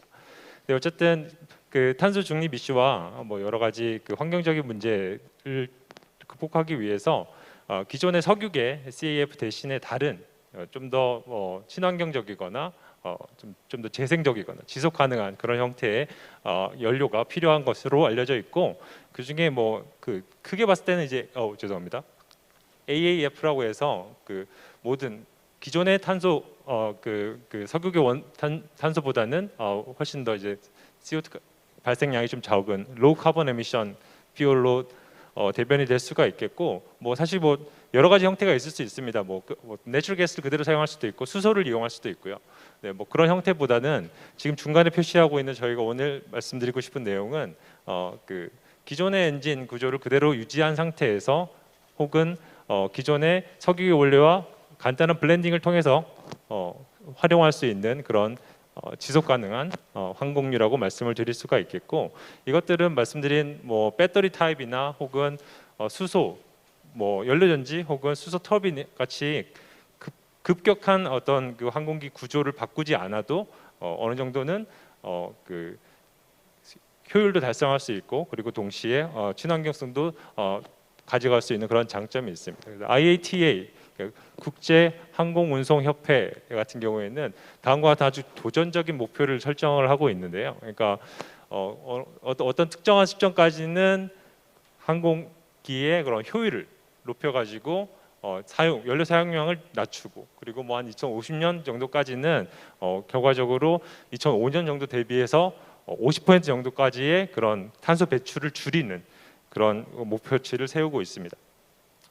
이런 것들을 달성하기 위해서 사실 뭐 한 2014년 정도부터 굉장히 많은 연구들이 존재하고 있는데요. 그러니까 기존의 CAF 같은 경우에는 그 원유를 그 정유해가지고 정유해서 나온 뭐 케로신이니 혹은 뭐 가솔린 같은 걸 그대로 활용을 하면 되는 거였는데, 이제는 이제 소스를 바꿔가지고 뭐 알코올이나 메탄올, 에탄올부터 혹은 소위 말하는 가스바 반응을 거쳐서 합성가스의 피셔-트rop시 반응, 혹은 아까도 말씀이 나왔지만 열분해 혹은 당류를 슈가를 그대로 하이드로카본으로 전환하는 그런 다양한 그 방법론들이 제시된 바가 있습니다. 그중에 여기 7가지 정도가 국제적인 인증을 받았다고 보시면 되겠고요. 여기 보면 키 플레이어들 같은 경우에는 주로 항공사 혹은 정유회사 혹은 대체 에너지, 대체 연료를 생산하기 위한 조인트 벤처들이 그 해당 기술을 선도하고 있습니다. 그리고 실제로 얼마만큼 이게 그 현실화되어 있느냐? 2014년부터 국내외선, 그러니까 주로는 유럽과 북미를 기준으로 해서 테스트 플라이트가 굉장히 많이 진행이 되고 있고, 현재 우리나라도 대한항공을 중심으로 SK 이노베이션이라는 정유회사와 함께 시험 운행을 준비 중에 있는 것으로 알고 있습니다. 보시면 그 대체 연료의 종류에 따라서 같이 섞을 수 있는 그 범위는 제한적입니다. 그러니까 예를 들면 최소 10%에서 최대 한 60%에서 70% 정도까지 그렇게 섞어서 사용할 수 있는 것으로 확인이 되어 있고요. 현재 또 그 이외에 나머지 기술들 7가지 이외에 다른 경로 그리고 대체 항공유에 관한 인증이 진행되고 있습니다. 크게 봤을 때는 그 4가지 정도의 그런 화학적인 구조를 갖고 있는 것으로 파악이 됐고요. 노멀 알케인이나 혹은 아이소 알케인 같은 기존의 그런 컨벤셔널한 에비에이션 퓨얼과 비슷한 형태, 혹은 여기 밑에 있는 2가지처럼 방향족 혹은 고리형 구조를 갖는 그런 원료를 만들어낼 수 있는 것으로 보이고요. 저희가 좀 주목하고 싶은 점은 이런 형태의 어떤 구조가 됐던 간에 항공유로 사용될 수 있는 그런 카본들을 어디에서 가져올 거냐, 바이오매스 혹은 CO2, 그리고 지금 이 포럼의 주제인 웨이스트 플라스틱 3가지 정도가 대체적으로 그 인정을 받고 있는 분위기고요. 거기서 봤을 때는 사실 뭐 이 재미난 논문인데, 그러니까 동일한 그 질량 기준의 바이오매스와 CO2와 그리고 플라스틱을 기준으로 했을 때 어떤 것들이 나올 수 있느냐라고 봤을 때 생각보다 CO2는 좀 단순하고요. 기술적 난이도에 비해서는 나올 수 있는 그런 케미컬이 굉장히 단순하고요. 그에 반해서 플라스틱 같은 경우는 원래 이게 그 석유계 원료에서부터 만들어진 것이기 때문에 어떻게 보면 그런 연료로 사용되기에는 굉장히 최적화된 조건을 가지고 있습니다. 예컨대 방향족의 개수도 많고, 그리고 바이오매스에 비해서 산소의 함량도 굉장히 적기 때문에 이것들이 연료적인 특성으로는 굉장히 유리하지 않을까 이렇게 생각을 하고 있고요. 뭐 이건 일반적인 내용인데 어쨌든 사실 지금 제가 말씀드린 내용, 폐플라스틱을 대체 항공유로 바꾼다는 것은 사실 원천적인 어떤 탄소 중립을 달성하기 위한 데는 조금 부적합할 수 있습니다. 그러니까 1차적으로 사용됐던 플라스틱을 다시 재생하고 재활용하는 데 있어서 그 다른 부문, 항공 부문과 연계를 해가지고 그 일정 부분의 탄소 저감량을 조금 그 높이는 그런 식의 전략이기 때문에 그렇긴 합니다만 어쨌든 그 플라스틱 기준으로 했을 때 저희가 이제 활용할 수 화학적으로 재활용할 수 있는 방법 같은 경우에는 뭐 인시너레이션 같은 초각은 재활용은 아니긴 합니다만 뭐 이런 방법들이 사용되고 있고 혹은 뭐 거의 대부분은 이제 매립되고 있거나 혹은 소량이 그 기계적으로 우리가 재활용을 하고 있는 것으로 알려져 있습니다. 그러면 이제 좀 더 구체적인 기술을 제가 설명을 드리자면, 그러니까 그 화학적인 재활용 같은 경우에 있어서는 그 거의 대부분 사실 열분해가 주를 이루게 되겠고요.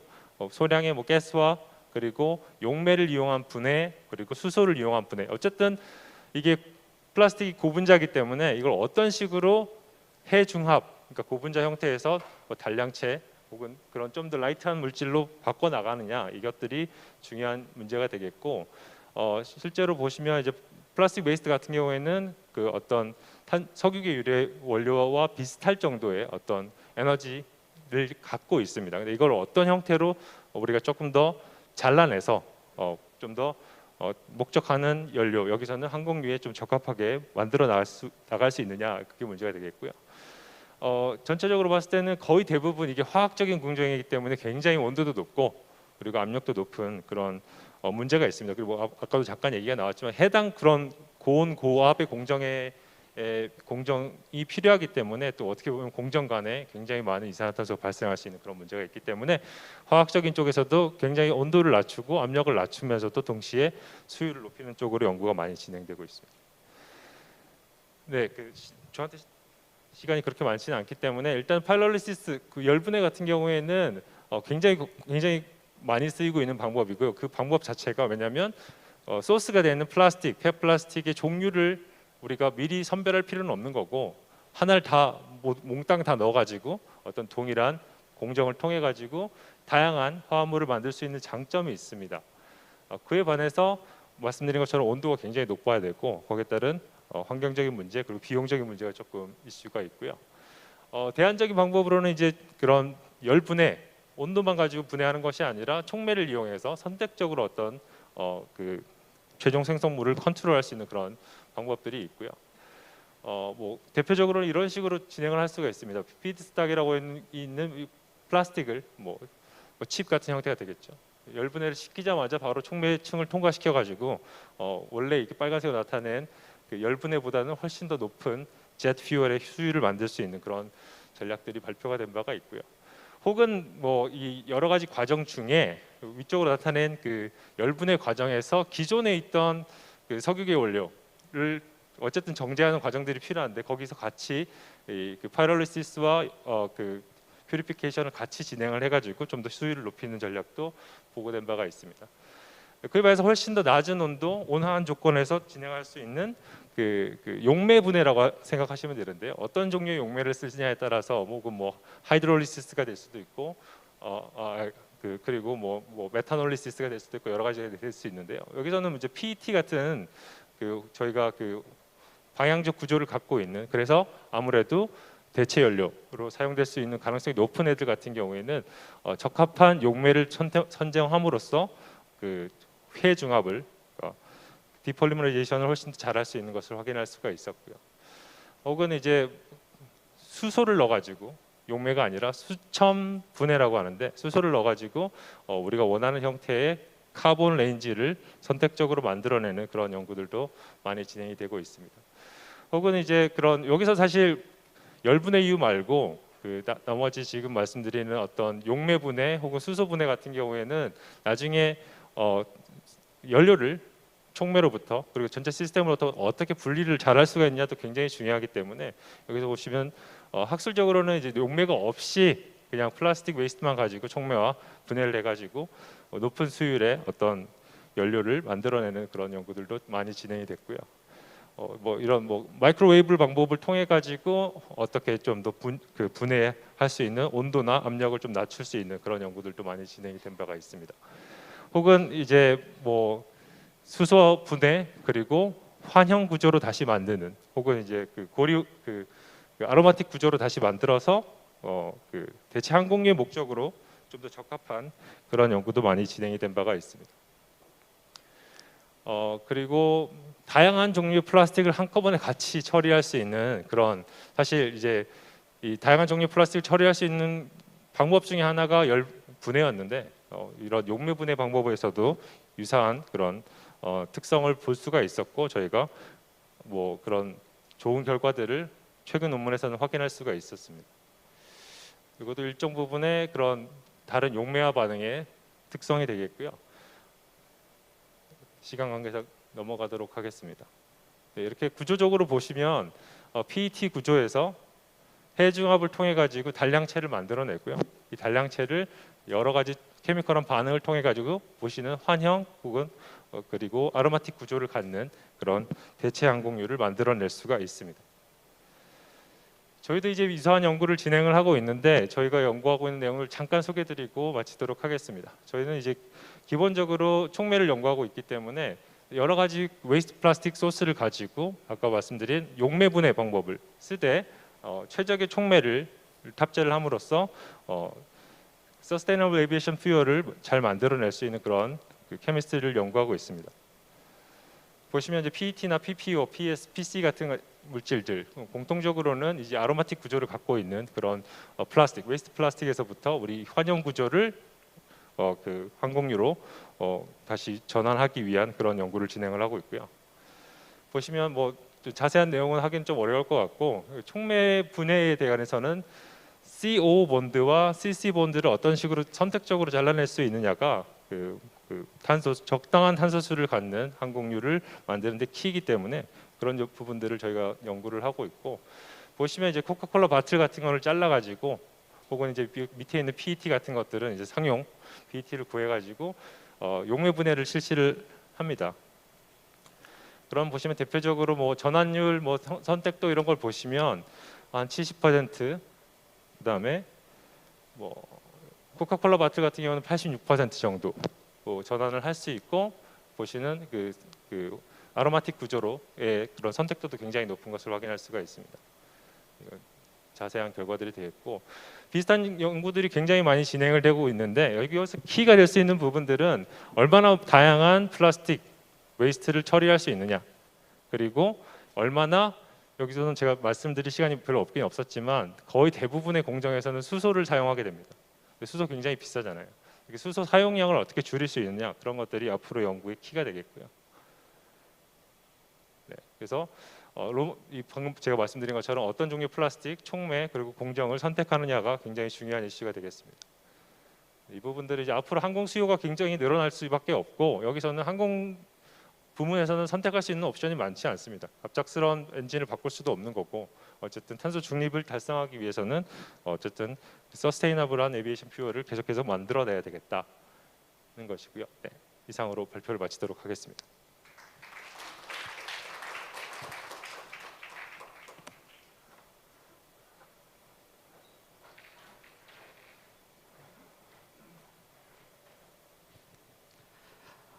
마지막 발표를 하게 된 한양대학교 상병현입니다.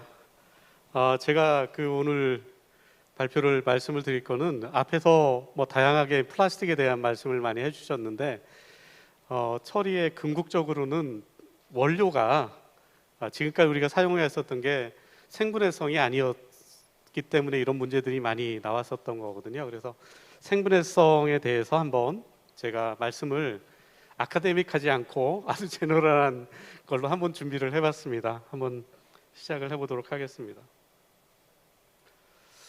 잘 아시는 것처럼 지금 여러 발표자분들께서 기후변화에 대해서도 말씀해 주셨고 지속 가능성에 대해서도 말씀을 해주셨는데 저희가 지금 그 플라스틱에 대해서도 하는 게 아까 미세 플라스틱 문제가 기후변화 얘기는 아니지만 미세 플라스틱뿐만 아니라 우리가 지금 지속 가능성, 탄소 중립 이런 측면에서 봤을 때 여러 가지 기회들이 있지만 이 플라스틱에 대해서도 우리가 기후 변화와 긴밀하게 연관되어 있다는 걸 우리가 알 수가 있습니다. 왜 그러냐면 이거를 생산하는 과정 또는 소비하는 과정 그리고 재활용하는 과정에서의 이산화탄소의 발생과 저감을 무시할 수 없기 때문입니다. 잘 아시는 것처럼 우리가 탄소 순환 또는 탄소 중립이라고 했을 때 바이오매스, 이 바이오매스가 왜 중요하냐면 조금 전에 말씀드린 탄소 중립과 탄소 순환의 중요한 탄소의 저장체가 되기 때문입니다. 대기 중에 있는 CO2가 광합성에 의해서 탄소가 저장이 됐다가 또 그걸 우리가 활용하는 과정에서 발생한 CO2가 대기 중으로 가면 다시 광합성에서 그 바이오매스로 되기 때문에 탄소 중립과 탄소 순환에 중요한 거죠. 그 중에 이제 플라스틱과 연관돼서 여러분이 많이 들어보셨을 게 PLA를 들어보셨을 거예요. 이 PLA가 바이오매스로부터 시작된 가장 대표적인 생분해성 플라스틱이고 대중한테 가장 많이 알려져 있는 플라스틱이죠. 그래서 이제 여기 보면은 5가지 우리가 생분해성 플라스틱 그 대표인 PLA를 사용해야 되는 이유들도 나와 있습니다. 그렇지만 이 이유들이 조금 전에 제가 말씀드렸던 탄소 중립, 탄소 순환과 연관되어 있음을 우리가 알 수 있습니다. 그 첫 번째가 리뉴어블 소스에서 만들어졌다는 거고요. 그 다음에 우리가 카본 풋프린트를 얘기를 많이 하는데 낮은 카본 풋프린트를 가지고 있다는 거고, 그 다음에 그거를 생산할 때 필요한 온도와 압력들 이런 거를 생각했을 때 낮은 에너지가 필요하다는 거고, 그 다음에 이거가 말 그대로 생분해가 된다는 장점이 있죠. 그래서 그리고 이제 서큘러 이코노미 많이 들어보셨을 텐데 이번 포럼에서 순환 경제에 기여하는 그 베이스를 바탕으로 하는 거라는 거죠. 이게 이제 앞으로 저희가 생각했었던 생분해성 플라스틱이 가지고 있는 종류는 다르지만 강점이라고 5가지 강점이 다 공유되는 거라고 저희가 볼 수가 있겠습니다. 이런 문제점들은 제가 설명을 드리려고 했는데 앞에서 이제 다 말씀을 해주셨던 얘기예요. 폐플라스틱에 의해서 어떤 문제가 있었고 재활용이 우리나라는 조금 좀 낮게 돼 있다라는 그런 얘기들, 그리고 이거를 지금까지는 소비자가 분리수거하고 이렇게만 이렇게 좀 푸시하는 그런 느낌이 있었는데 이것만으로 될 수 있을까에 대한 생각을 저희가 하게 됐다라는 얘기고요. 이것도 뭐 여러분 잘 아시는 것처럼 그 플라스틱에 의해서 지구 환경에 심각한 영향을 받고 있다는 것을 여러분도 잘 아시고 여러 발표자분들께서 이제 말씀해 주셨던 그런 내용입니다. 이런 플라스틱이 보시는 것처럼 우리 생활에 오른쪽에 보시는 것처럼 우리 생활에 긴밀하게 연관되어 있습니다. 그래서 뗄래야 뗄 수가 없고 여러분이 지금 여기 앉아 계시고 또 앉아 계시는 제품 또 앞으로 뭐 여기서 나가서 조금 있다가 점심 식사를 하실 때 필요한 대부분의 생활용품들이 다 이렇게 플라스틱하고 연관되어 있을 정도로 우리는 플라스틱기라고 하는 이 시대에 살고 있습니다. 그렇다면은 이거와 많은 문제가 있는 플라스틱을 어떻게 하면은 우리가 자연을 지키면서 쓸 수 있을까에 대한 고민이 필요한 거죠. 좀 불필요한 거 스킵을 하겠습니다. 그래서 제가 오늘 조금 더 이제 재미나게 말씀을 드리려고 했는데 시간에 너무 쫓기네요. 저희가 석유화학 기반의 플라스틱에서 생분해성 플라스틱으로 넘어올 때 첫 번째 고려해야 될 것이 그 원료입니다. 아까 말씀드린 것처럼 바이오매스에서 저희가 시작해서 이 서큘러 이코노미에 기반이 두고 있다는 그 생각을 해야 되고요. 그렇다면 이런 우리가 얘기하는 생분해성 플라스틱, 이 생분해성 플라스틱은 어떤 종류로 나눌 수 있는지 이 사사분면이 가장 대표적인 그 얘기입니다. 그래서 이 사사분면의 축을 이루고 있는 게 4가지 요소인데요. 소스 측면에서 그 소스가 바이오매스, 바이오 소재에서 오느냐, 맨 상단이죠. 맨 상단에 이 바이오 소재에서 왔느냐 또는 석유화학 소재에서 왔느냐로 이제 나눌 수가 있고요. 그렇게 됐을 때 그 소재가 생분해가 되느냐, 생분해가 되지 않느냐를 가지고 저희가 생분해성 플라스틱을 나눌 수가 있습니다. 그래서 보시면 바이오 소재에서 나온 거지만 생분해가 안 되는 플라스틱들이 있습니다. 그러니까 바이오 소재에서 나왔다고 해서 다 생분해가 되는 건 아닙니다. 그 중에 뭐냐면 아까 페트병 얘기도 했지만 바이오 소재를 가지고 페트병 만들 수도 있어요. 그런 것들이 하나가 있고 그걸 우리가 그냥 바이오 플라스틱으로 분류를 하고요. 또 하나의 바이오 플라스틱은 말 그대로 생분해가 되는 바이오 소재에서 오는 겁니다. 석유화학 소재에서 왔지만 생분해가 되는 게 또 있습니다. 그게 여기 보시는 것처럼 PB80나 폴리크로락톤 같은 것들인데요. 이런 것들은 또 이제 석유화학 소재에서 오지만 생분해가 되는 거죠. 그래서 이렇게 요 분면을 우리가 생분해성 플라스틱을 우리가 흔히 얘기하는 생분해성 플라스틱이라고 3, 4분면을 얘기하는데요. 조금 더 정밀하게 나눠보면은 이쪽 바이오 소재 쪽에서 온 걸 우리가 바이오 플라스틱이라고 분류를 하고요. 소재하고는 상관없이 생분해가 되느냐 안 되느냐에 따라서는 생분해성 플라스틱 이렇게 부르는 거를 저희는 선호를 합니다. 이거는 뭐 잘 분해가 안 되는 것 때문에 바이오 리파이너리 기반으로 바이오매스에서 미생물 기반으로 이렇게 생산해야 된다는 얘기고, 거기서 나오는 혹시라도 나중에 사용한 다음에 나오는 CO2가 다시 바이오매스로 간다는 그런 컨셉처럼 거가 기존에 우리가 석유화학에 했던 거하고의 차별성을 보여주고 있습니다. 근데 여기에 하나 문제가 있습니다. 생분해성 플라스틱을 사용할 때 하나 문제가 있는데, 육상에서 사용하는 경우와 해상으로 갔을 때의 문제인데요. 육상에서 사용할 때는 대부분 우리나라 같은 경우에는 분리수거가 너무 잘 됩니다.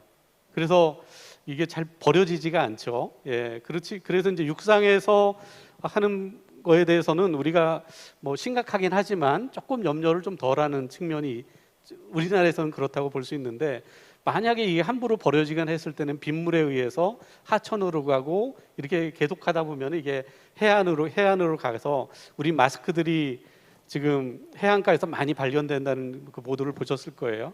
그렇다면 육상에서의 생분해도 굉장히 중요하죠. 그래서 대표적인 저희가 생분해성 플라스틱의 분해도를 이렇게 쭉 보면은 예를 들어서 약 180일에 90% 분해가 되는 그 기준을 했을 때 180일에 90% 분해되는 상당 부분 우리가 유명한 잘 알려진 것들은 분해가 잘 됩니다. 육상에서는. 그런데 문제는 이렇게 잘 분해되던 것들이 해상으로 갔을 때는 보시는 것처럼 거의 분해가 안 되는 것을 볼 수가 있습니다.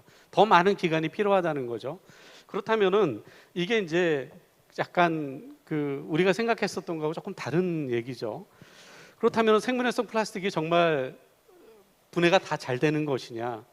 여기 보시면은 이게 이제 인터넷에서 굉장히 유명한 건데, 3년 동안 생분해성 플라스틱 봉투를 바다에 이렇게 놨을 때 3년 후에 꺼냈을 때 동일한 이런 기계적 물성을 가지는 이렇게 분해가 안 되는 이런 거지. 이게 PLA인데요.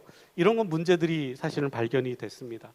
그래서 사실은 이론적으로는 생분해가 돼야 되는데 실제 자연환경에서는 경우에 따라서는 안 될 수가 있다는 거죠. 그러면 이거를 어떤 방식으로 해야 되느냐? 우리가 탄소 중립, 그 다음에 생분해성 플라스틱 이런 이슈를 가지고 했는데 어떻게 하면 되겠느냐? 지금까지는 우리가 이러한 사실에 대해서는 조금은 고려를 많이 하지 않고 생산을 했다는 거죠. 그렇다면 실제 자연환경에서도 분해될 수 있는 가능성을 높일 수 있는 가공 기술과 또는 그거를 높일 수 있는 생분해 조건들에 대한 고민과 연구가 필요하다는 겁니다. 그래서 최근에 많은 연구자들이 이렇게 기계적 물성, 고분자 가지고 있는 기계적 물성뿐만 아니라 생분해도에 대해서도 제조 과정에서부터 또 재료를 선정하는 과정에서부터 고민이 같이 돼야 된다는 주장을 계속하고 있고, 그런 측면에서 많은 산업들이 이러한 똑같은 고민들을 하면서 제품을 생산하려고 노력 중에 있습니다. 그중에 우리가 좀 고민해야 되는 많은 포인트가 있지만 두 가지를 말씀을 드릴 수가 있습니다. 첫 번째는 이 생분해성 플라스틱이 미생물에 의해서 분해되는 경우가 메인이죠. 그렇다면 이 분해하는 미생물의 종류와 이 미생물들이 어떤 조건에서 제대로 된 생분해도 활성을 나타내느냐에 대한 연구가 굉장히 필요하고, 이런 조건들을 유지시켜주거나 또는 유지가 안 되는 환경에서는 어떻게 이거를 최적으로 분해될 수 있는 재료 또는 가공 과정을 통해 가지고 그 제품을 만들까를 고민이 필요한 겁니다.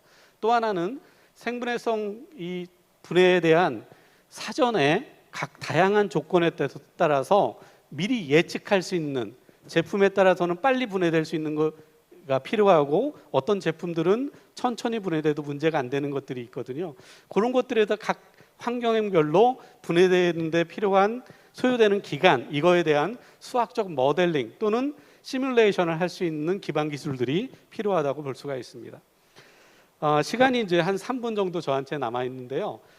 그렇다면은 만약에 생분해성 플라스틱이 우리나라에 있다라고 했을 때 우리는 어떻게 해야 될까? 생분해성 플라스틱이 아까 말씀드린 것처럼 가장 중요한 게 자연에서 생분해가 돼야 되고 그 생분해의 대부분의 일들이 유럽에서 출발했는데 그 개념이 어떻게 되냐면 퇴비화입니다. 퇴비화인데 잘 아시는 것처럼 우리나라에서는 농업이 많이 있지만 퇴비화가 그렇게 활성화되어 있지는 않거든요. 그렇다면 어떻게 해야 되나? 이 생분해성 플라스틱이 나온다 그러면 대부분은 깨끗한 것들은 재활용이 돼야 됩니다. 메카니컬 리사이클링 아까 말씀하셨던 것처럼 재활용이 돼야 되지만 만약에 재활용을 할 수 없는 음식물 쓰레기가 뭐 묻었다든지 오염이 됐다든지 이러면은 그 오염을 세척하는 데 필요한 물의 양이 너무 많이 들기 때문에 친환경적으로 하기 위해서는 이 오염된 생분해성 플라스틱을 유럽에 사는 그런 퇴비화가 아닌 우리나라에 적합한 처리를 해줘야 됩니다. 우리나라에 적합한 거가 뭐냐면은 지금 매립지는 뭐 김포 매립지, 수도권 매립지가 지금 거의 연안이 차 있는 것처럼 매립도 힘듭니다. 그러면 저희가 제안하는 거는 혐기소화, 바이오가스를 생산하는 쪽으로 돌리자는 게 저희의 생각이고요. 이 퇴비화는 우리나라에서 워킹도 잘 안 하지만 그냥 퇴비만 만들고 끝나지만 혐기소화는 이 퇴비화처럼 분해도 되면서 여기서 메탄이라는 바이오가스가 생산이 될 수가 있습니다. 그래서 이런 방법들로 우리나라에서는 할 것을 하고요. 지금 전국에 110곳에 110곳 정도의 혐기소화조가 이미 운전되고 있습니다. 여기에 이제 저희가 생분해성 플라스틱을 사용한 다음에 오염된 거, 재활용이 하기 힘든 것들을 집어넣어서 하면 어떨까 하는 생각을 하고 저희가 적극적으로 이쪽에 대해 관련된 연구도 하고 있고 정부에 이런 얘기들을 하고 있습니다. 왜 그러냐면은 이 백이나 바틀이나 필름들 중에서 재활용이 오염으로 불가한 것들이 분명히 많이 있고 배출되고 있거든요. 그리고 이런 것들을 혐기소화조에 집어넣어서 바이오가스를 만들어서 에너지화하는 게 어떠냐라고 하는 거고요. 또 하나는 뭐냐면은 이게 재활용이 안 됐을 경우를 말씀을 드리는 겁니다. 이 생분해성 플라스틱을 해중합을 하거나 분리해서 거기에 모노머를 다시 끄집어내는 겁니다. 그 모노머를 끄집어내서 또 다른 케미칼로 만들거나 아까 서정일 교수님 하셨던 뭐 항공유나 이런 것도 만들 수도 있고 또 다른 바이오 케미칼을 만들 수도 있습니다. 이러한 관련된 연구들은 우리나라에서도 지금 밸류체인별로 쭉 그 다양한 케미칼 바이오 플라스틱을 만드는 연구들이 우리나라 기업, 외국 기업을 통해서 지속적으로 지금도 이루어지고 있습니다. 이게 거의 이제 마지막 슬라이드인데요. 저희가 이제 쇼핑을 하거나 이럴 때 아마 지금도 그 쇼핑백을 일회용 그 백을 생분해성 되는 것들을 나눠주는 데도 있을 겁니다. 또 이랬을 때 이거를 마음 편히 그냥 버릴 수 있어야 되는데 지금은 마음 편히 버릴 수가 없어요. 왜냐하면 생분해가 잘 안 되거든요. 이게 퇴비화 조건에서 생분해 되는 거를 검증을 받은 제품이기 때문에 그래서 우리나라의 사정에 맞는 최종 단계의 처리에 대한 연구가 아까 말씀드린 것처럼 혐기소화나 다른 쪽으로 열리고 또 실제 마음껏 버릴 수 있게끔 그 제품을 만드는 단계에서 생분해도에 대한 고려가 반드시 필요하다라는 말씀을 드리겠습니다. 뭐 다양한 얘기들이 이제 생분해성 플라스틱이나 플라스틱에 있을 수가 있고 또 우리가 염려하는 탄소 중립에 대한 다양한 의견들이 있는데 항상 중요한 것은 결정적인 시기에 어디로 갈 것인가, 어떤 약간의 초기의 투자가 들더라도 어느 방향으로 갈 것인가가 굉장히 저는 중요하다고 생각합니다. 지금이 이제 우리가 제주 플러스 환경장려 프로그램에서도 이 플라스틱에 대한 얘기를 계속 하고 있는데 다양한 이런 일들을 올바르게 한 자연을 그리고 후손들에게 물려준 자연을 지키는 방향으로 우리가 의사결정을 한다면 굉장히 우리도 해피하고 우리 후손들도 해피한 그런 사회가 되지 않을까 그렇게 생각을 합니다. 네, 감사합니다. 저희가 시간이 근데 조금 앞에서 오버를 했었기 때문에 디스커션이 이렇게 굉장히 많은 시간이 있지는 않지만 저희 세션이 조금 아카데믹한 것도 있고 실질적인 어떤 정책들도 있었기 때문에 우리 그런 디스커션은 좀 필요할 것 같아서 우리 배 교수님께 토론의 장을 넘기도록 하겠습니다.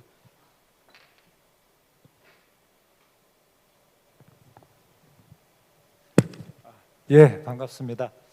근데 뭐 지금 시간이 너무 초과돼 가지고 디스커션을 할 분위기는 아닌 것 같아요. 그죠? 예, 그런 느낌이어서 제가 여러분들 얘기를 듣고 뭐 종합적인 의견을 제시하는 쪽으로 한번 말씀을 드리고 끝내는 게 더 낫지 않나 하는 생각을 가져요. 근데 저도 그 시작은 쓰레기로 시작했습니다. 쓰레기로 시작을 했고 그렇게 하면서 또 쓰레기는 또 쓰레기 폐기물은 재활용이 돼야 된다라서 재활용을 하게 됐고 또 하다 보니까 이제 쓰레기 중에 플라스틱의 비중이 크다 보니까 플라스틱에 대한 관심을 좀 가져야 된다 해서 관심을 가지게 됐고 그래서 저희가 지금 우리 대학에서는 여기 다 이렇게 참석하셨지만 우리 그 포스트 플라스틱 특성화 대학원을 다 운영을 하고 있어요. 저도 하고 있고 그러다 보니까 플라스틱에 대해서 국제적인 추세라든가 우리가 앞으로 어떻게 해야 될 것이냐에 대해서 그 방향성에 대해서 굉장히 고민을 많이 하고 있습니다. 근데 플라스틱의 문제의 본질은 분해가 안 된다는 거예요. 그러니까 분해하고 붕괴는 틀린 겁니다. 붕괴는 되는데 그러니까 적게 부셔는 지는데 완전히 분해가 돼서 자연계로 환원이 안 된다는 게 본질이에요. 본질. 그죠? 근데 그게 본질인데 저는 지금 뭐 여러 가지 제도 정책 쪽에서 방향성을 보게 되면 야 이게 아닌데 왜 일로 가지 하는 느낌을 굉장히 많이 받아요.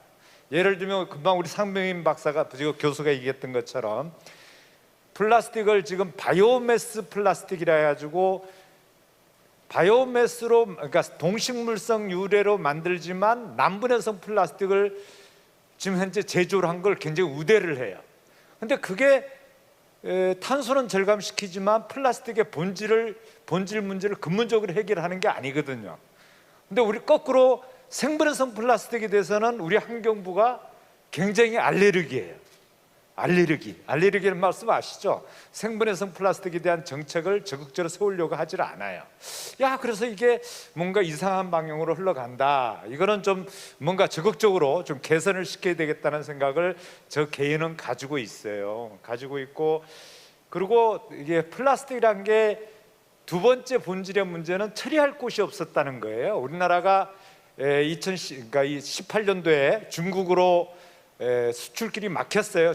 우리나라가 참 문제점이 뭐냐면요, 완결형 재활용을 전혀 못했다는 거예요. 플라스틱이란 걸 재활용을 한다고 분리배출하고 뭐 선별도 하고 가공도 하지만 완결형 재활용을 못했어요. 그냥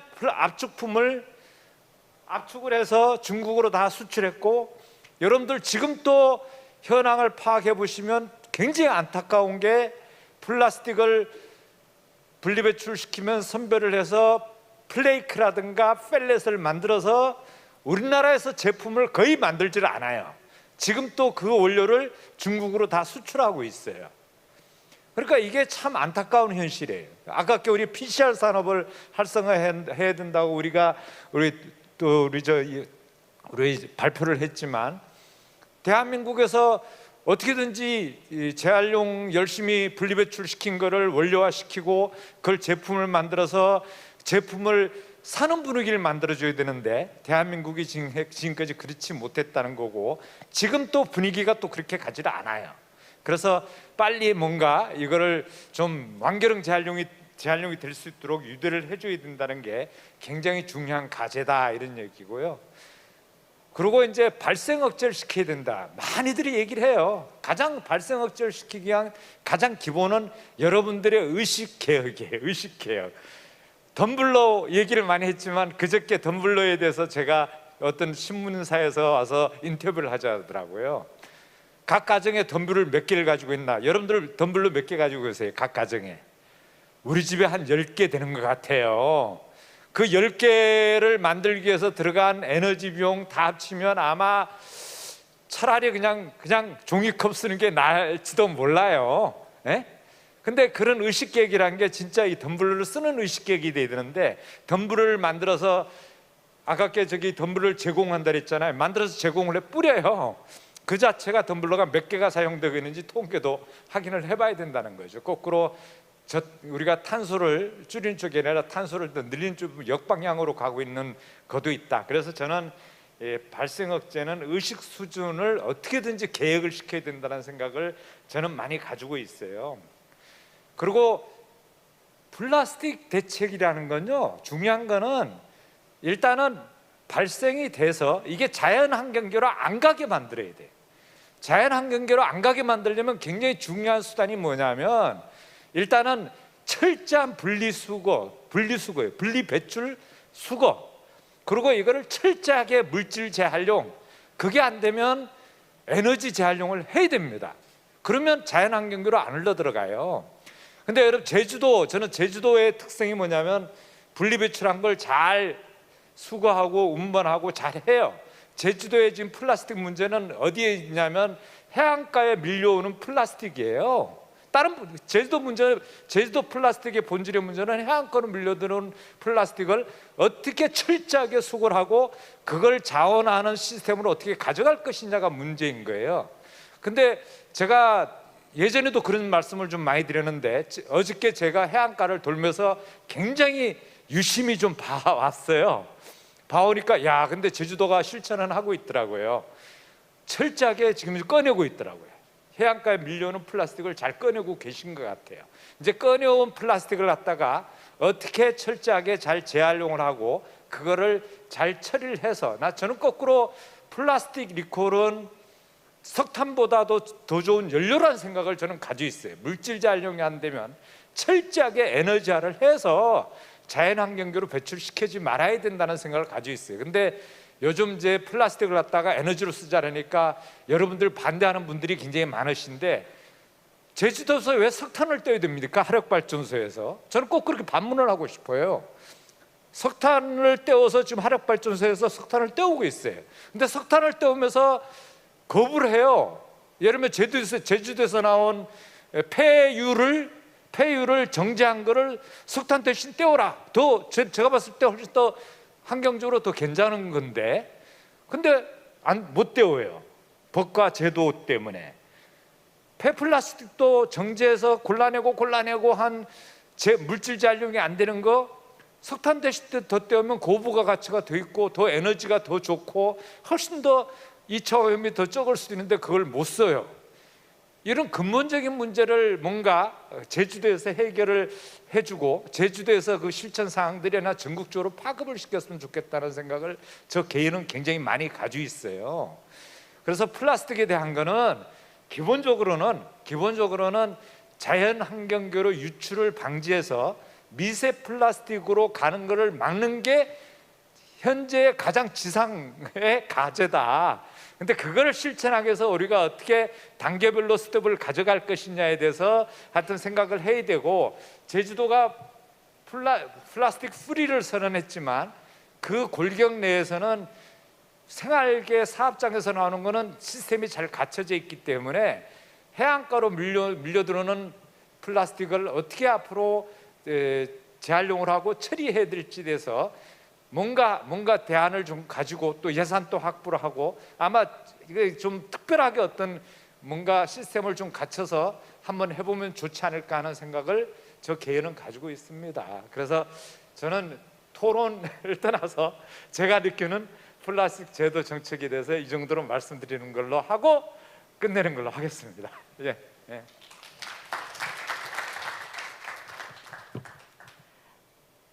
네, 감사합니다. 다시 한번 함께 해주신 7분께 큰 박수 부탁드립니다. 네, 포스트 플라스틱 시대 대응 기술이라는 주제 아래 폐플라스틱, 바이오매스 플라스틱 다양한 이야기 나누어 보았는데요. 네, 이것으로 오전 세션 모두 마치고 5차는 같은 층에 위치한 델리지아에서 자유롭게 식사 진행하시면 되겠습니다. 네, 참가자 확인을 위해서 명찰을 꼭 착용해 주시고요. 저희는 2시에 다시 찾아뵙도록 하겠습니다. 고맙습니다.